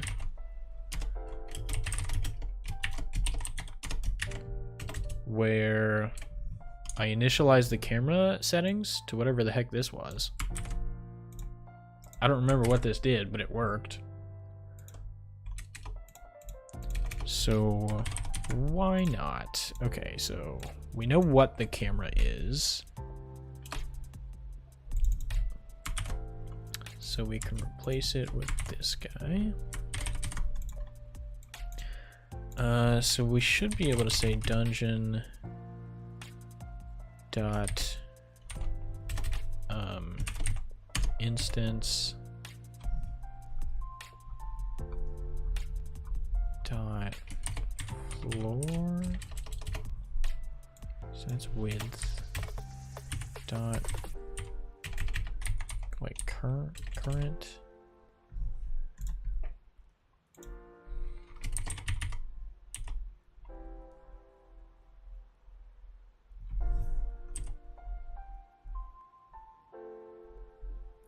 What am I missing here? Dungeon. What do you have access to? Yeah, you have a list of floors. What the heck?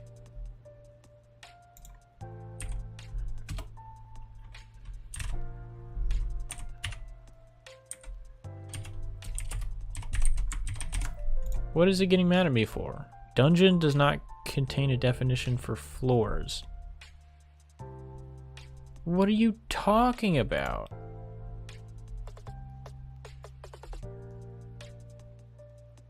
Oh. Yeah, that's not right. This should be... Gotcha. Okay. Dungeon object. Okay. And then this should be...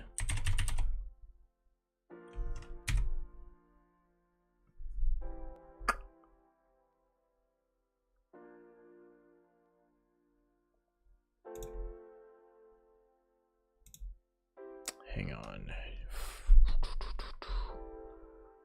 Okay, let's get rid of this. Yeah.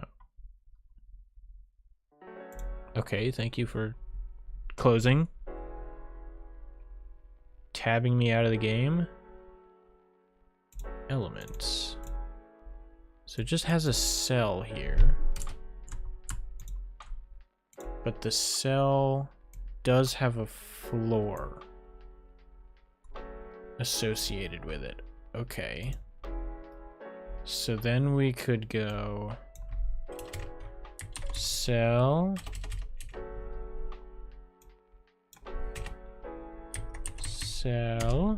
dot floor dot width. There we go.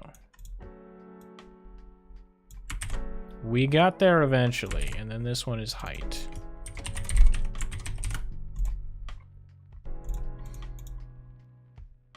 Okay, so that in theory sets the limits of the camera. Let's go back here. Dungeon, we'll get rid of that camera. because we don't want the two cameras interfering. Now the camera should be tied to the player, and it is. The limits didn't really work because I haven't set it up yet. Assign the camera to that guy. Now that I've actually set it up, there we go. Okay, so now the camera is limited to the bounds of the dungeon. Now we just need to zoom in, right? Which can be done from inside the editor. So let's do that. Camera, zoom. Let's just do a cool 2. How's about? Zoom of 2. What happens there? Okay. Not bad. Let's do a zoom of 3. That'll be pretty zoomed in, right? Yeah, there we go. Nice. Okay. So now it's probably a little bit easier to see what's going on here. In fact, let's zoom in even further.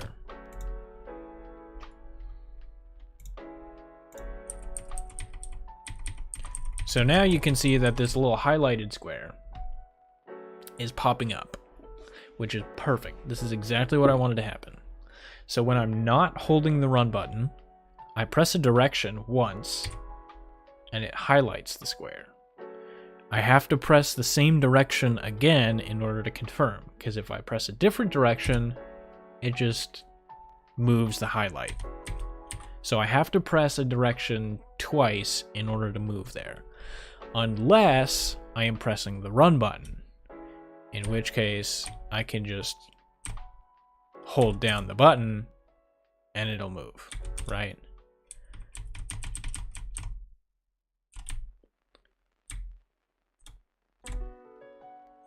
Perfect.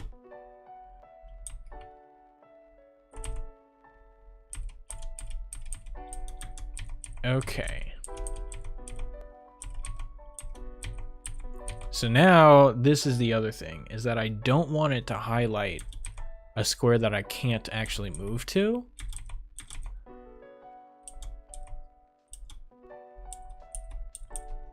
But I'm not entirely sure how I want that to work.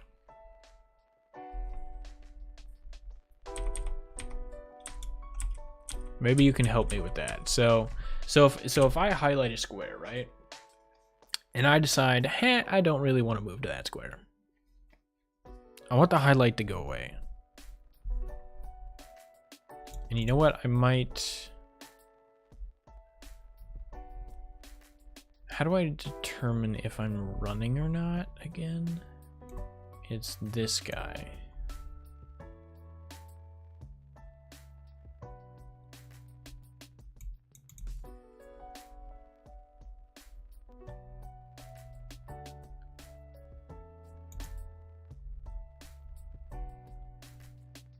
Update highlighter. Let's say bool running. We'll assume that it's false unless we're told otherwise. But if we are running, I want to do this.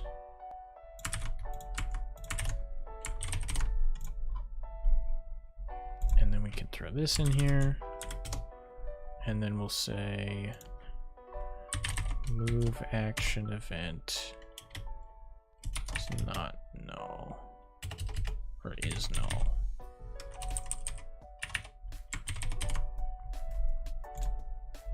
Maybe. Why do you need to highlight? So that we know which direction we're trying to move in. So if I'm not running, I want the player to have to confirm which direction they want to move in. In other words, I want the player to have to hit the direction button twice. And so in order to indicate which direction they want to move in, they press the button once, it highlights the square, they press it a second time, and then they actually move to that square. So that's what the highlight is for. So if you press a direction, and then you decide, hey, I don't want to move in that direction, and then you do something else, well, you're allowed to do that, and you didn't just waste your turn, right? So now what should happen is if I highlight and I press the run button, it should go away. Okay, nice.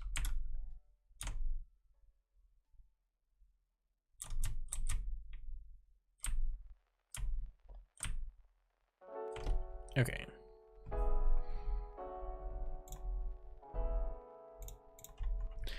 I also want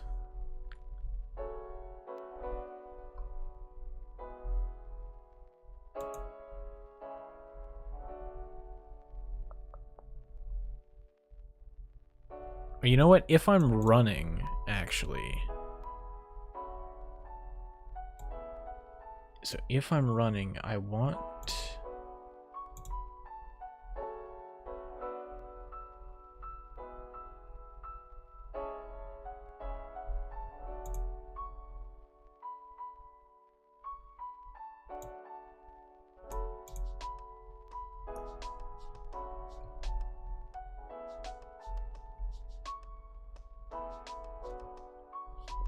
So the move on action should assign the looking direction.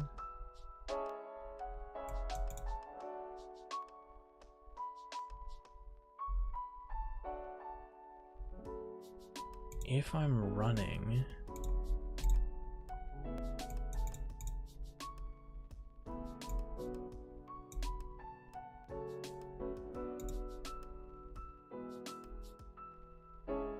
Huh.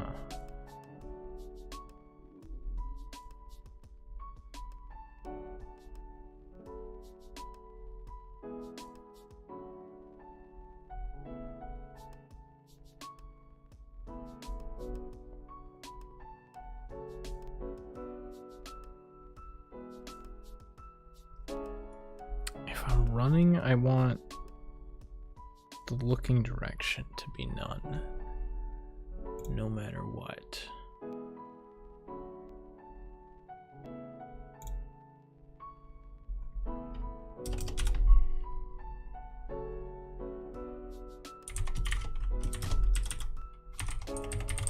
Again, I'm gonna have to go back through and fix all this logic because this is a bit of a mess. But if I'm running, I want this to happen.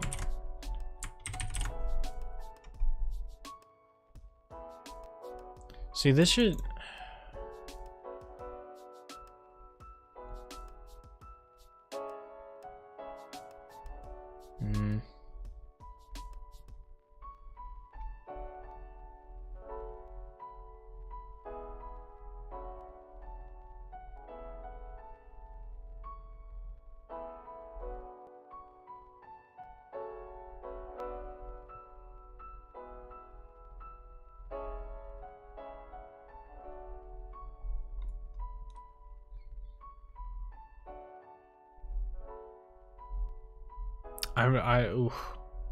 trying to work this out in my head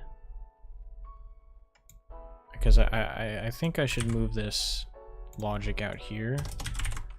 Say if we're running, in other words, if this is null, then adjust the looking direction.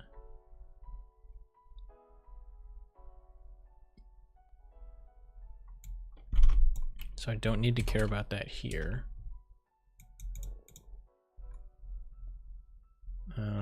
If we're running, I already know that we're running, so I wouldn't need to do that.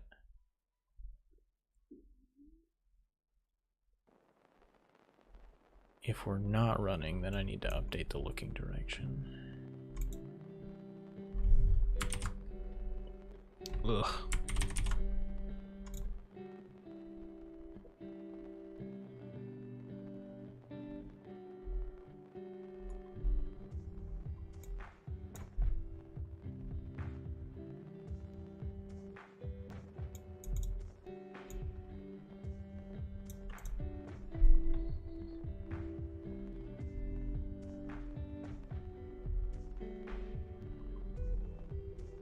Okay. That should let's test this out. That should work. Right? Okay. So if I do that, press the run button, it goes away. Let go of the run button, then I have to confirm. Okay. But it still highlights a square when I don't want it to. So what I should do is basically say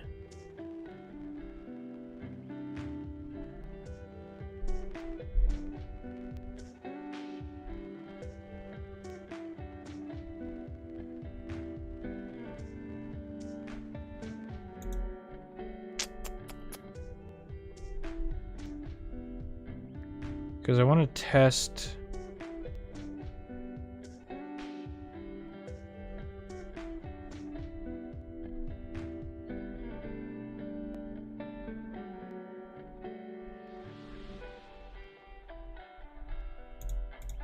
I want to test to see if it's even possible to move to the square that you're trying to move to.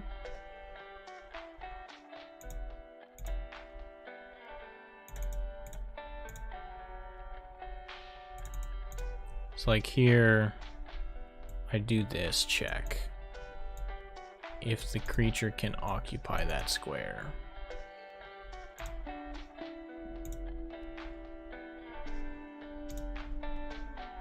Which is what I want to do here. The problem is I don't know which square I'm trying to occupy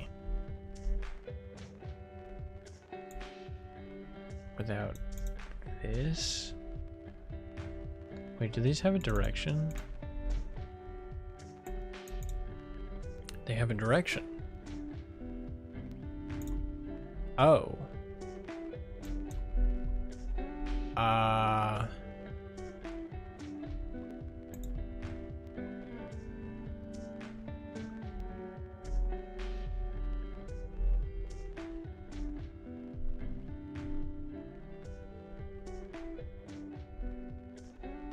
Okay.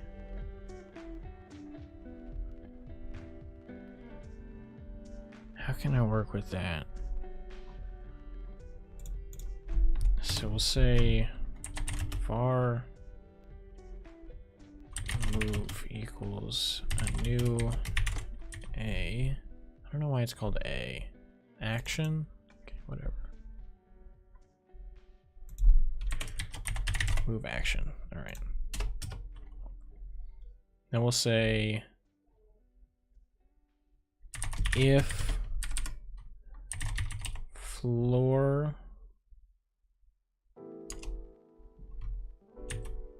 dot, what is this?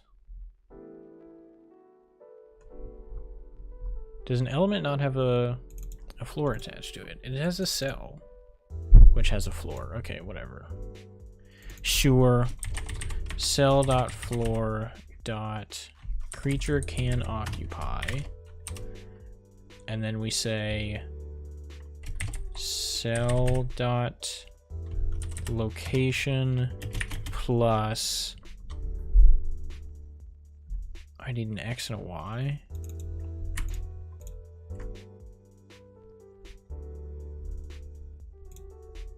Let's make a new function here. Public bool creature can occupy, and then we can give it a vector 2i location.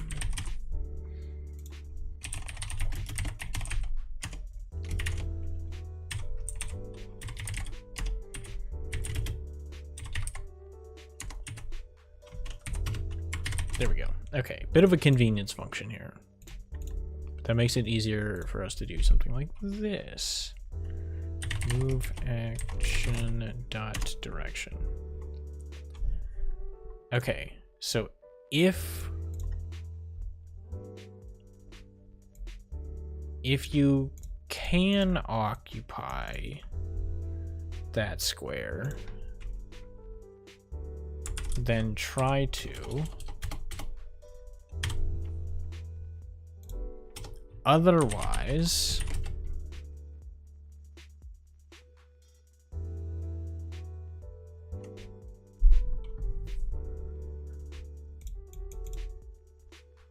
I'm doing this in the wrong place.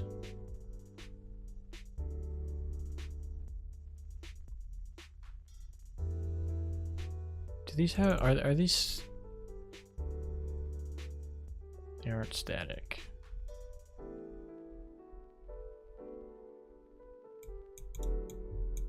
Why did I define it this way? This is so weird. Okay. That might have to change later, because that's really strange. Okay, this logic is not meant to go here. It's meant to go here, right? Yeah. So I want to say if a new a dot direction. So I want to say cell dot floor dot creature can occupy cell dot location plus that direction. So if you cannot occupy it, or sorry, if you can, then do this.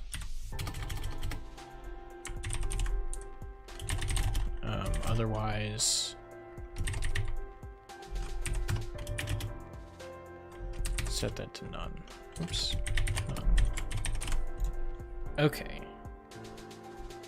So what that should do is now it should get rid of the highlight if I try to move to a square I can't move to. So if I press right, it highlights right. If I press up, which is a direction I cannot move, it gets rid of the highlight. And then if I press right again, it highlights right. Oh. Okay. Right. So it does the same thing here. So I need that same logic.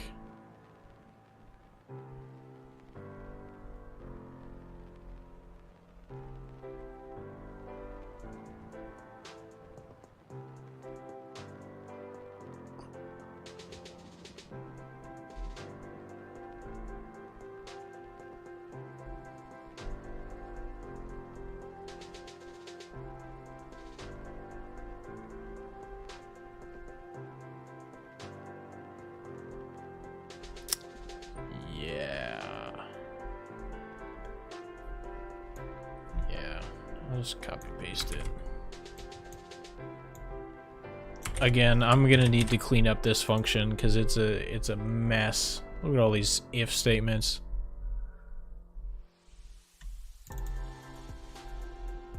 Okay, this can also change, I think. No, it can't. Not yet, at least. Okay. I'm gonna have to change all of this stuff because this is disgusting to look at.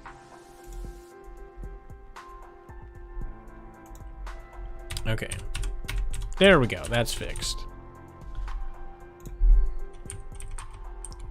So now I have to be certain about the direction that I move in unless I'm pressing the run button, in which case I can move wherever I want, however, you know, at whatever speed this is.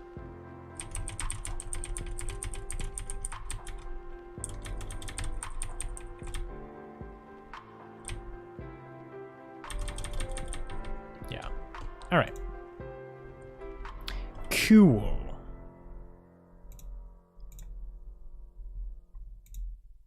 So that's the movement for the most part down. Now I want the camera to do some fun stuff. So you'll notice, let's move somewhere to the middle where the camera will start moving. The camera is basically locked to the player. So if I move up one tile, the camera immediately snaps to that tile. But I want a couple of things to happen. First of all, I want it to smoothly transition. Second is I want the camera to basically move in the direction that the character is looking. So if I'm looking down, I want the camera to move down. Or if I'm looking up, I want the camera to move up.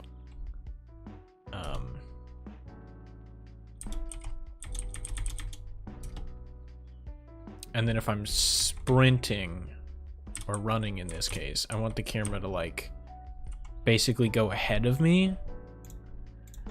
So there are a couple of things that I want to do there. But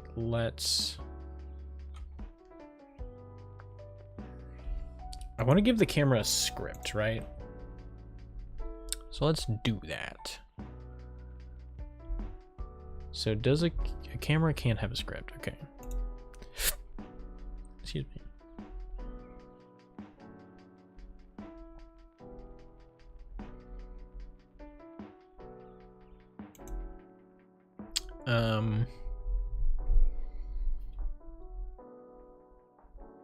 Right, so dungeon. Let's add back this folder. I got rid of it a while ago, but I need it back. Okay, camera. Camera, you're gonna be a part. You are going to be in a part of you. .dungeon.cameras. Perfect. Okay, get rid of all this stuff. You're going to be a public partial class camera. You're going to extend camera 2D, and then you're going to have a public override void process. There we go. Okay, you are also going to have public vector 2 target position. Okay. And this is going to be global position. So every frame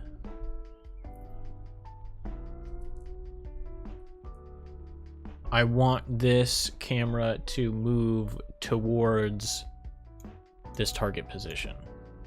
So in order to get the vector that points towards the target position, I'm going to need to take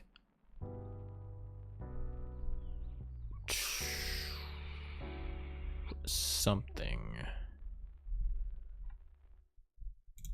Can I specify that the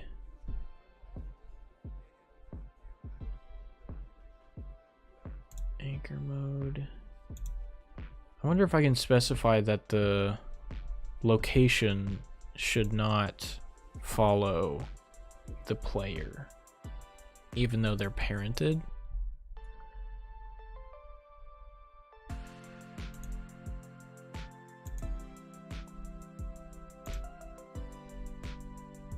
Transform. Let's Google it. Go dot child node don't move position. I don't know. How to prevent a node from changing is position when reparenting it. When scripting, you have two ways to change a position, using position or using global position. Position is relative to the parent, so when a node moves, it moves the origin of its children. Global position is relative to the root's origin, so it stays the same even if the parent's origin is changed. I don't know if you can disable that, but you can reset a node's position every time you move it to the global position you want it to have.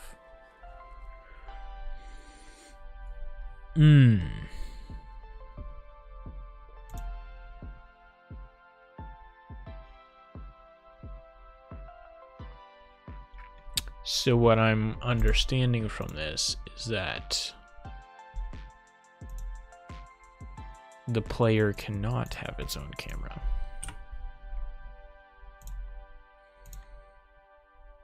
Fine then. Have it your way. Let's go over here. I'm gonna close out of a bunch of these tabs. Who needs tabs? Okay. So let's do this. Public override void underscore ready. So this code will get executed as soon as the node, just basically as soon as the game pops up. Let's get rid of that.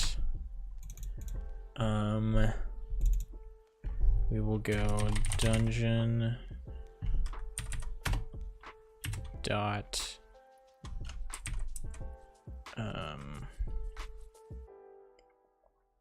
dungeon manager.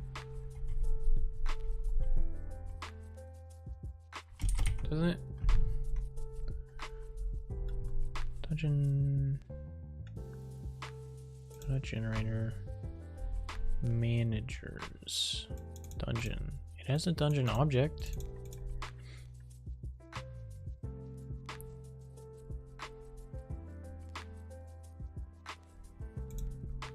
Dungeon dot dungeon object.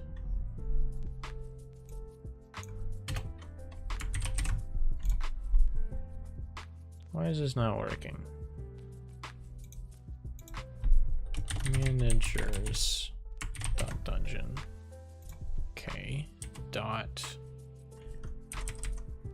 floors index 0 dot width. There we go. And then the exact same thing over here, except we use height.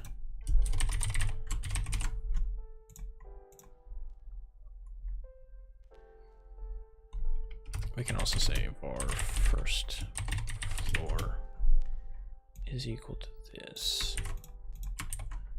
That'll make it slightly easier.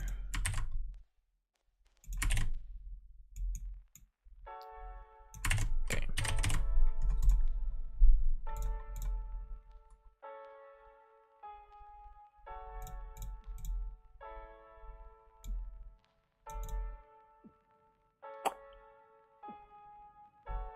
But that doesn't happen until this, right?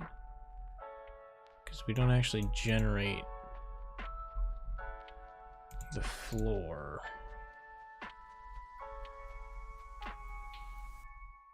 Ugh.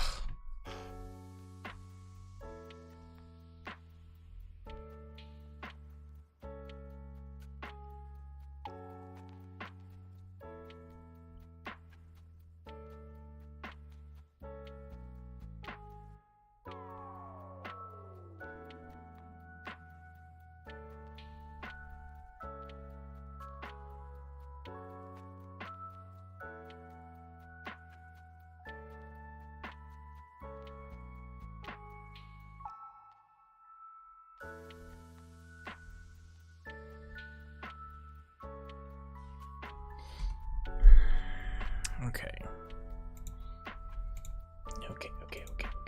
So we have a camera, right? We do all this stuff.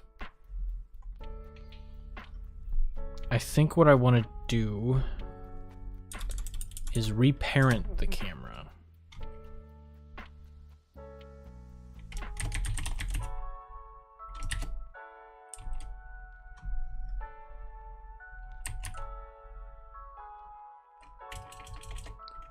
So I want to say, is there like a root?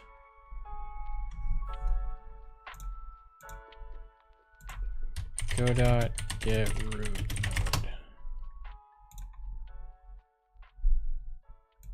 Get tree dot root dot get child.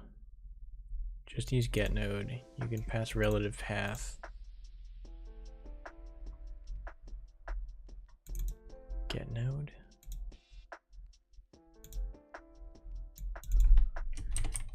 Get node. Node path can be either a relative path or an absolute path. So I can just say root. Root, yes.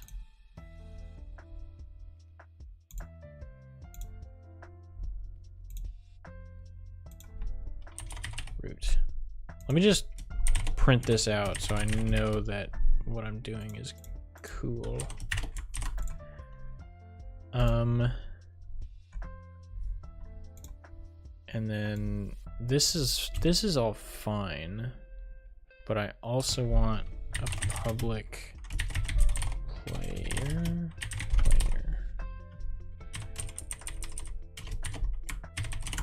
Okay. Let's say using floor element creatures. Okay. So now I shouldn't need any of these guys. Nice.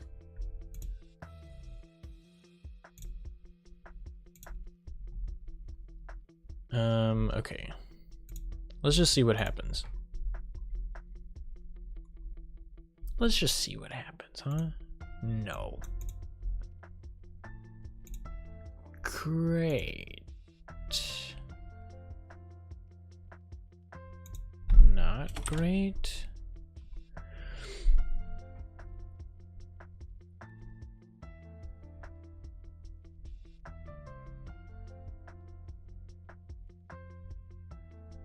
Assume your current node is character. Oh, I see. I have to add /root.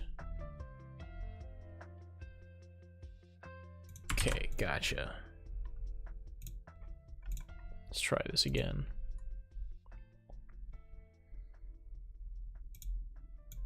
Okay, window. If I do /scene, does it give me the proper node? It appears as though it does. Okay. So then that I will say .add child camera. Okay. So I do all that stuff. Cool. It's throwing an error at me. I don't know why, but it's fine. So then we do actually add a camera here. And we can throw that into here. So in this camera, we're gonna zoom it into 4. And we want to give it a script of camera. Let's see what happens. Okay. Let's take a look at the remote.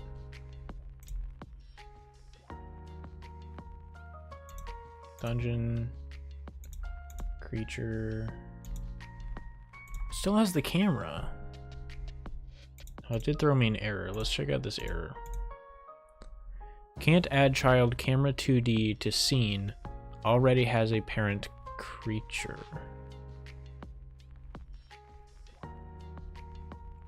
Right, that's why I want to remove the parent. What?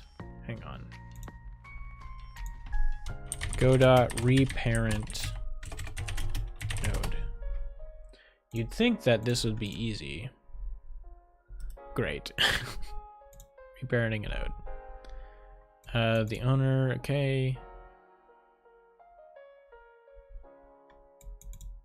Make the scene root the owner of the node instead. That doesn't seem right.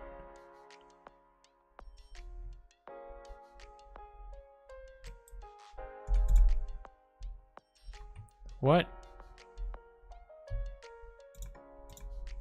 Bruh, did their Q&A website go down? Oh my word. That's what I just looked at. Oh my gosh. Their freaking forum page went down.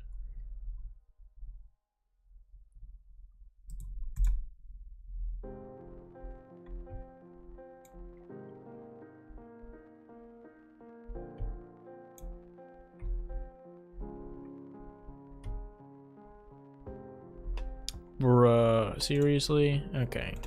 That's kind of lame. Okay.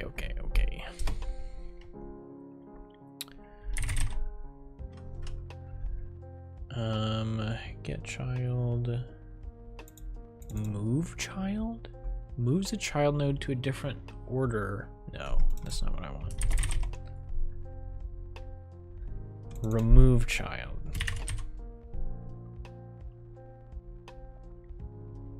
The node is not deleted and must be deleted manually. Okay, that's fine. So we remove the camera.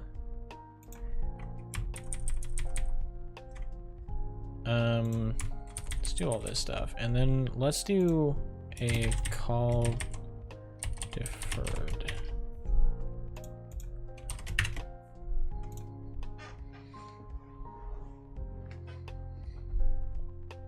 Or actually we should be able to do this. Dot call deferred. Let me say add child to the camera.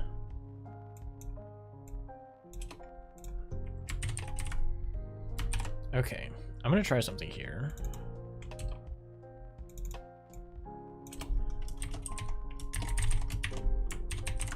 Okay. So I'm going to try to remove the camera from the player and add it to the scene node. All of humanity is doomed.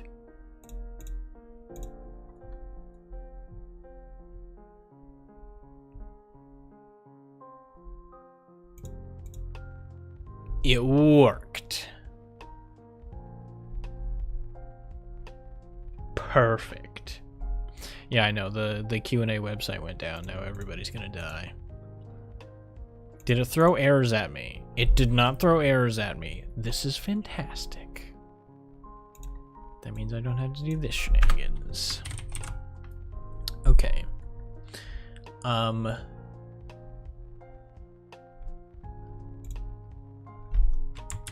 So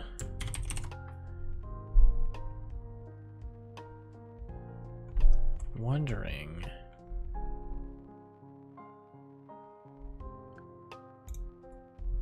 so if I remove it, then set all of its properties. Okay. But I also want to say camera.play.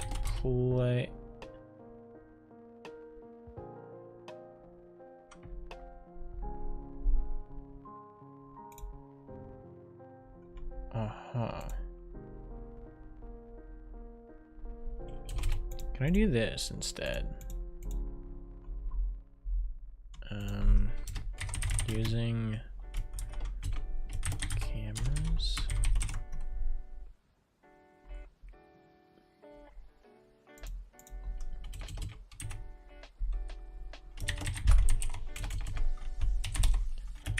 Equals this. And then say camera dot position equals position. Or is there a like a global position? Yeah, there we go. Okay.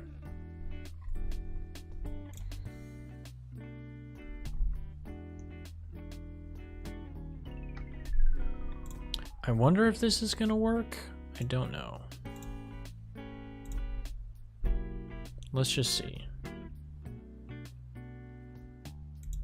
Why did it not throw errors at me? I was fully expecting it to throw errors at me.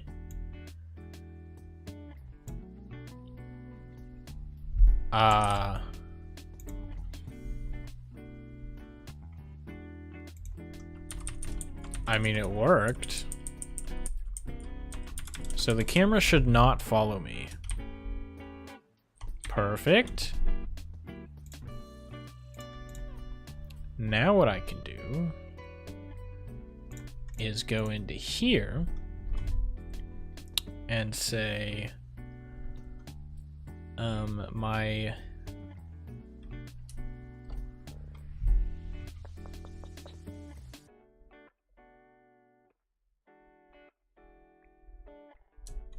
target position is going to equal the player dot global position.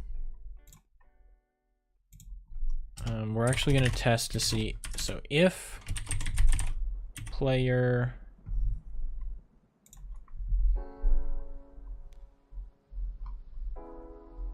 you know what, it would probably be easier if I just had like a public bool running.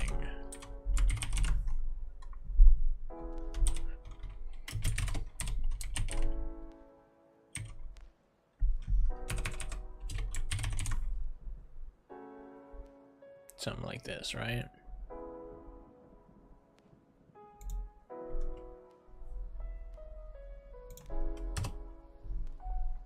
So I say running is equal to move action event equals null.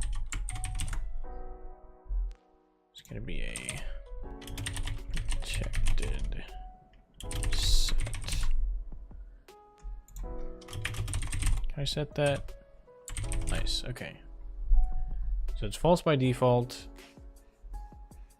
And then it's going to equal this. And then we can check that, okay. Then we can get rid of this variable and use it here.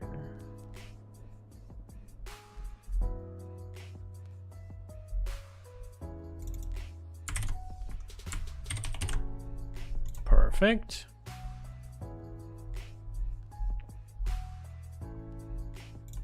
So now I can go over here and say if we are running, then we're going to set the target position to something, which right now is just going to be the player's position. You know what? Let's make a function here. Public set target position.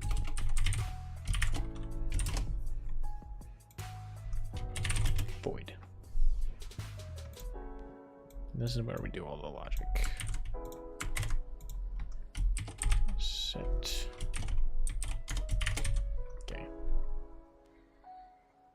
So after we do that, we can just return. Then we don't have to worry about any other fancy logic stuff. So then if player dot looking dir is not equal to none, in other words, it is looking in a direction, and then the target position is going to be equal to the player dot highlighter global position.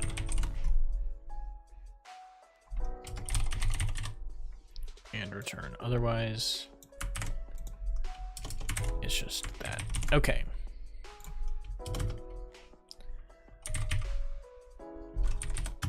So for right now, we're just going to snap it to where it needs to go, just so we can test to see if all of this works.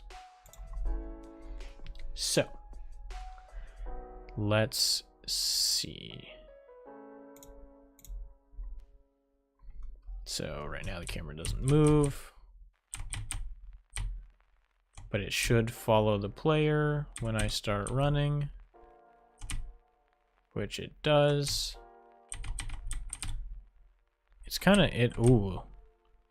Yeah, sometimes it glitches out like that. But that should be okay.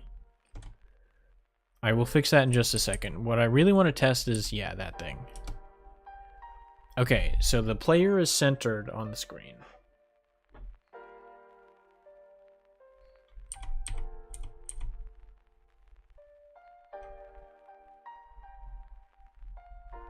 Yes, the player is centered on the screen.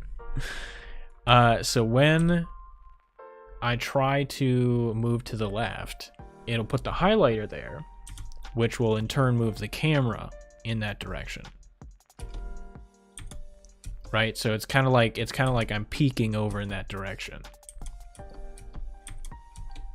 So that's what I want. I do want the camera to move slowly, which I should be able to set here. Open this guy. Can I? Why does it still have that open? Huh? Excuse me? There we go. Okay. Sheesh. Going mid, peaking. Exactly. So now we can do position smoothing enabled. Speed of 5. I don't know what that means, so sure, we'll roll with it. Counter-Strike reference. Yeah, no. I got it. So now it should slowly move. Yeah, there we go. So now that kind of got rid of the jittering effect that was present earlier. And it also should be a little bit better for when we're moving back and forth like this, so it doesn't just snap. Perfect. This is ideal.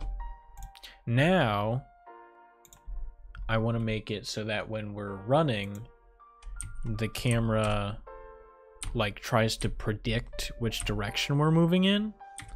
So for instance, if I run down, it shouldn't just track the player, it should like move even further down to try to predict that the player's running, right? So that way I don't have so little space,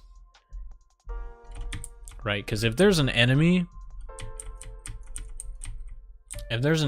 like just out of my vision and I start sprinting in that direction, I want to know that it's there before I get to it, right? So I want to try to make the camera attempt to predict where the player's moving, which should be fairly simple. I just check if the player's running, and if the player's running, I check where it's moving from. And I don't know if that's possible, actually. Now that I think about it, I don't think I have things set up in such a way that it's easier for me to do that.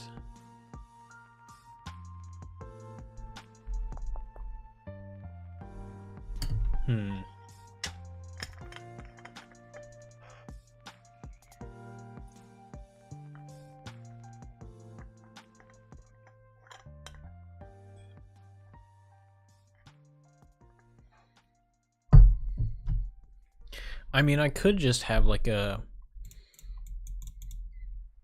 previous location. Does it already have a previous location, actually? Player dot position. I wonder. Google, go dot previous position. I wonder if I'm gonna have to. You should save the previous position in a variable. Okay. Not exactly what I was looking for. Yeah, that's fine. I'll just do that. That's kind of annoying, but whatever.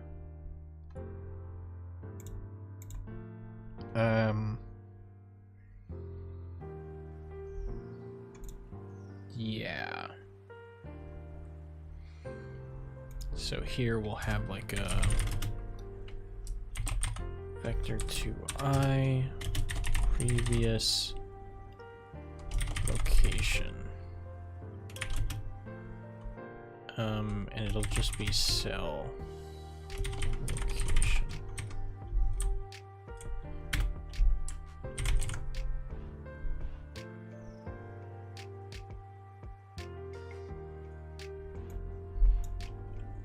Okay, fine. I'll set it over here. Previous location equals cell dot location. Okay, there we go. And then we need to update this every time we move. So if we successfully moved,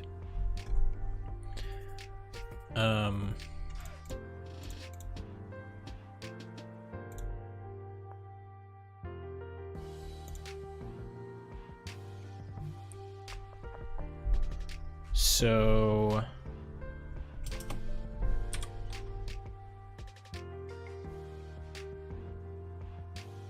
I kind of have to do this, right? Previous location equals cell.location.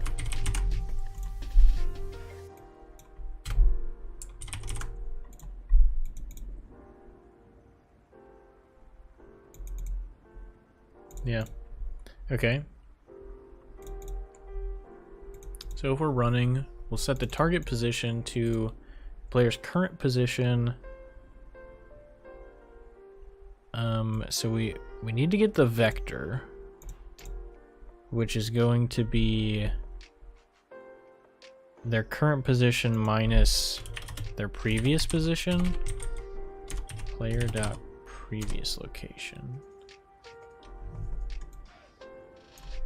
Cell.location. So this is going to give us the direction. So now we need to say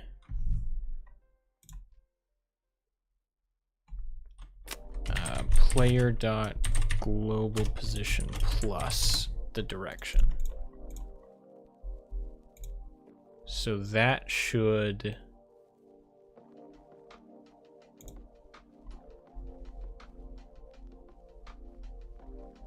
maybe work.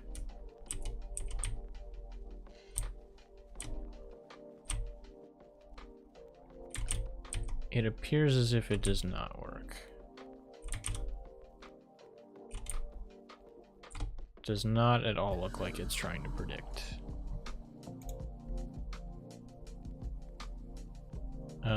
Maybe let's try multiplying this by like a lot. And by a lot, I mean 3, just so we can exaggerate the behavior to see what's going on.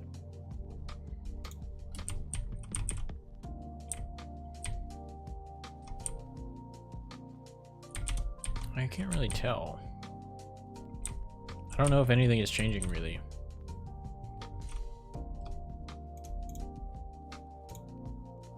Multiply by 10. I mean, it should be doing something. In theory.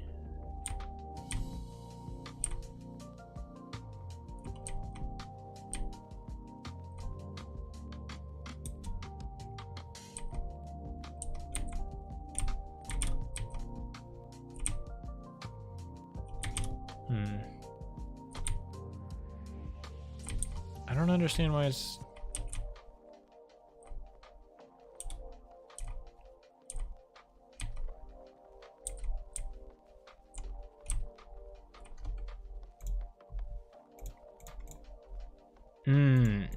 Okay.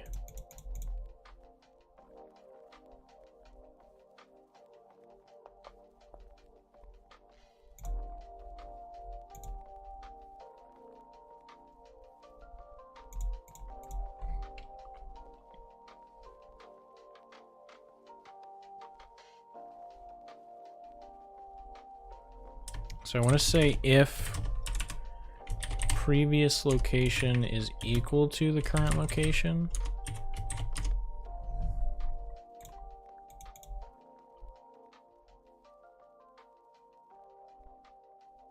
then don't do anything.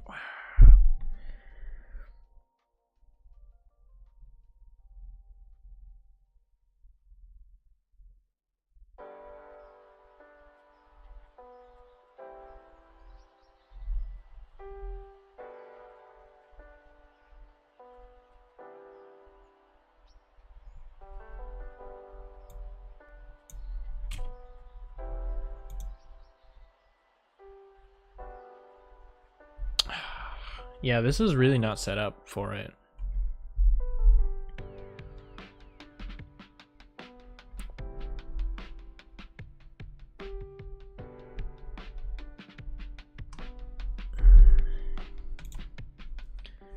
Because it's basically overwriting the previous location with its current location, which is kind of what I wanted to do. But what I needed to do is, if it successfully moves I needed to remember where its previous position was. So what if I just say this? Previous location is its current location. If it's successfully moved, then I want to say that.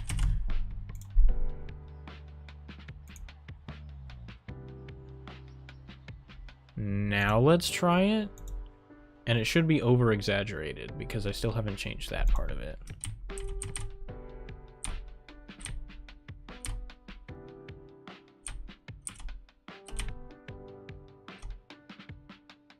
It's still not really over-exaggerated, is it?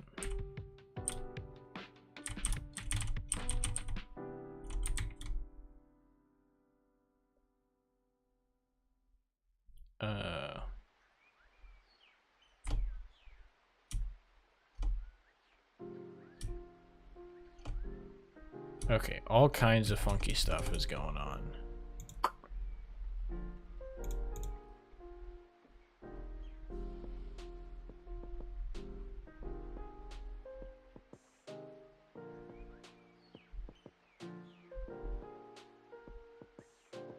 Because I think the movement is not working properly either.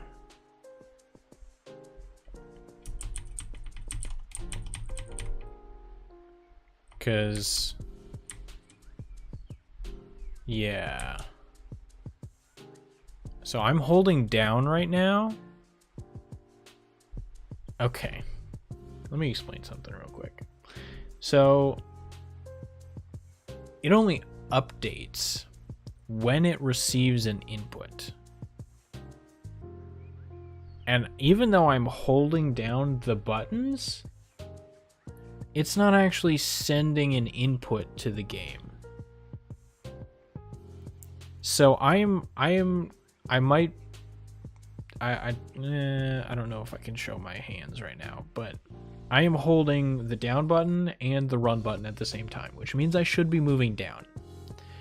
But because for some reason, due to the fact that I'm holding the buttons, it's not sending an input event to my code. But if I move the mouse, it will send an input event to my code. So I am currently holding down the down button and the run button. I'm not moving, but as soon as I move the mouse, as soon as I move the mouse, it should start barreling towards the bottom. And there you go.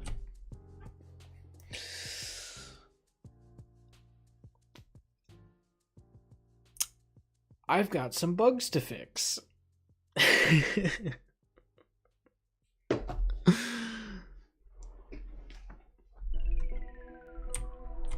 Yeah.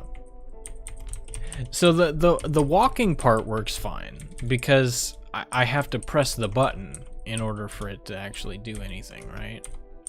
But the running part of it does not work.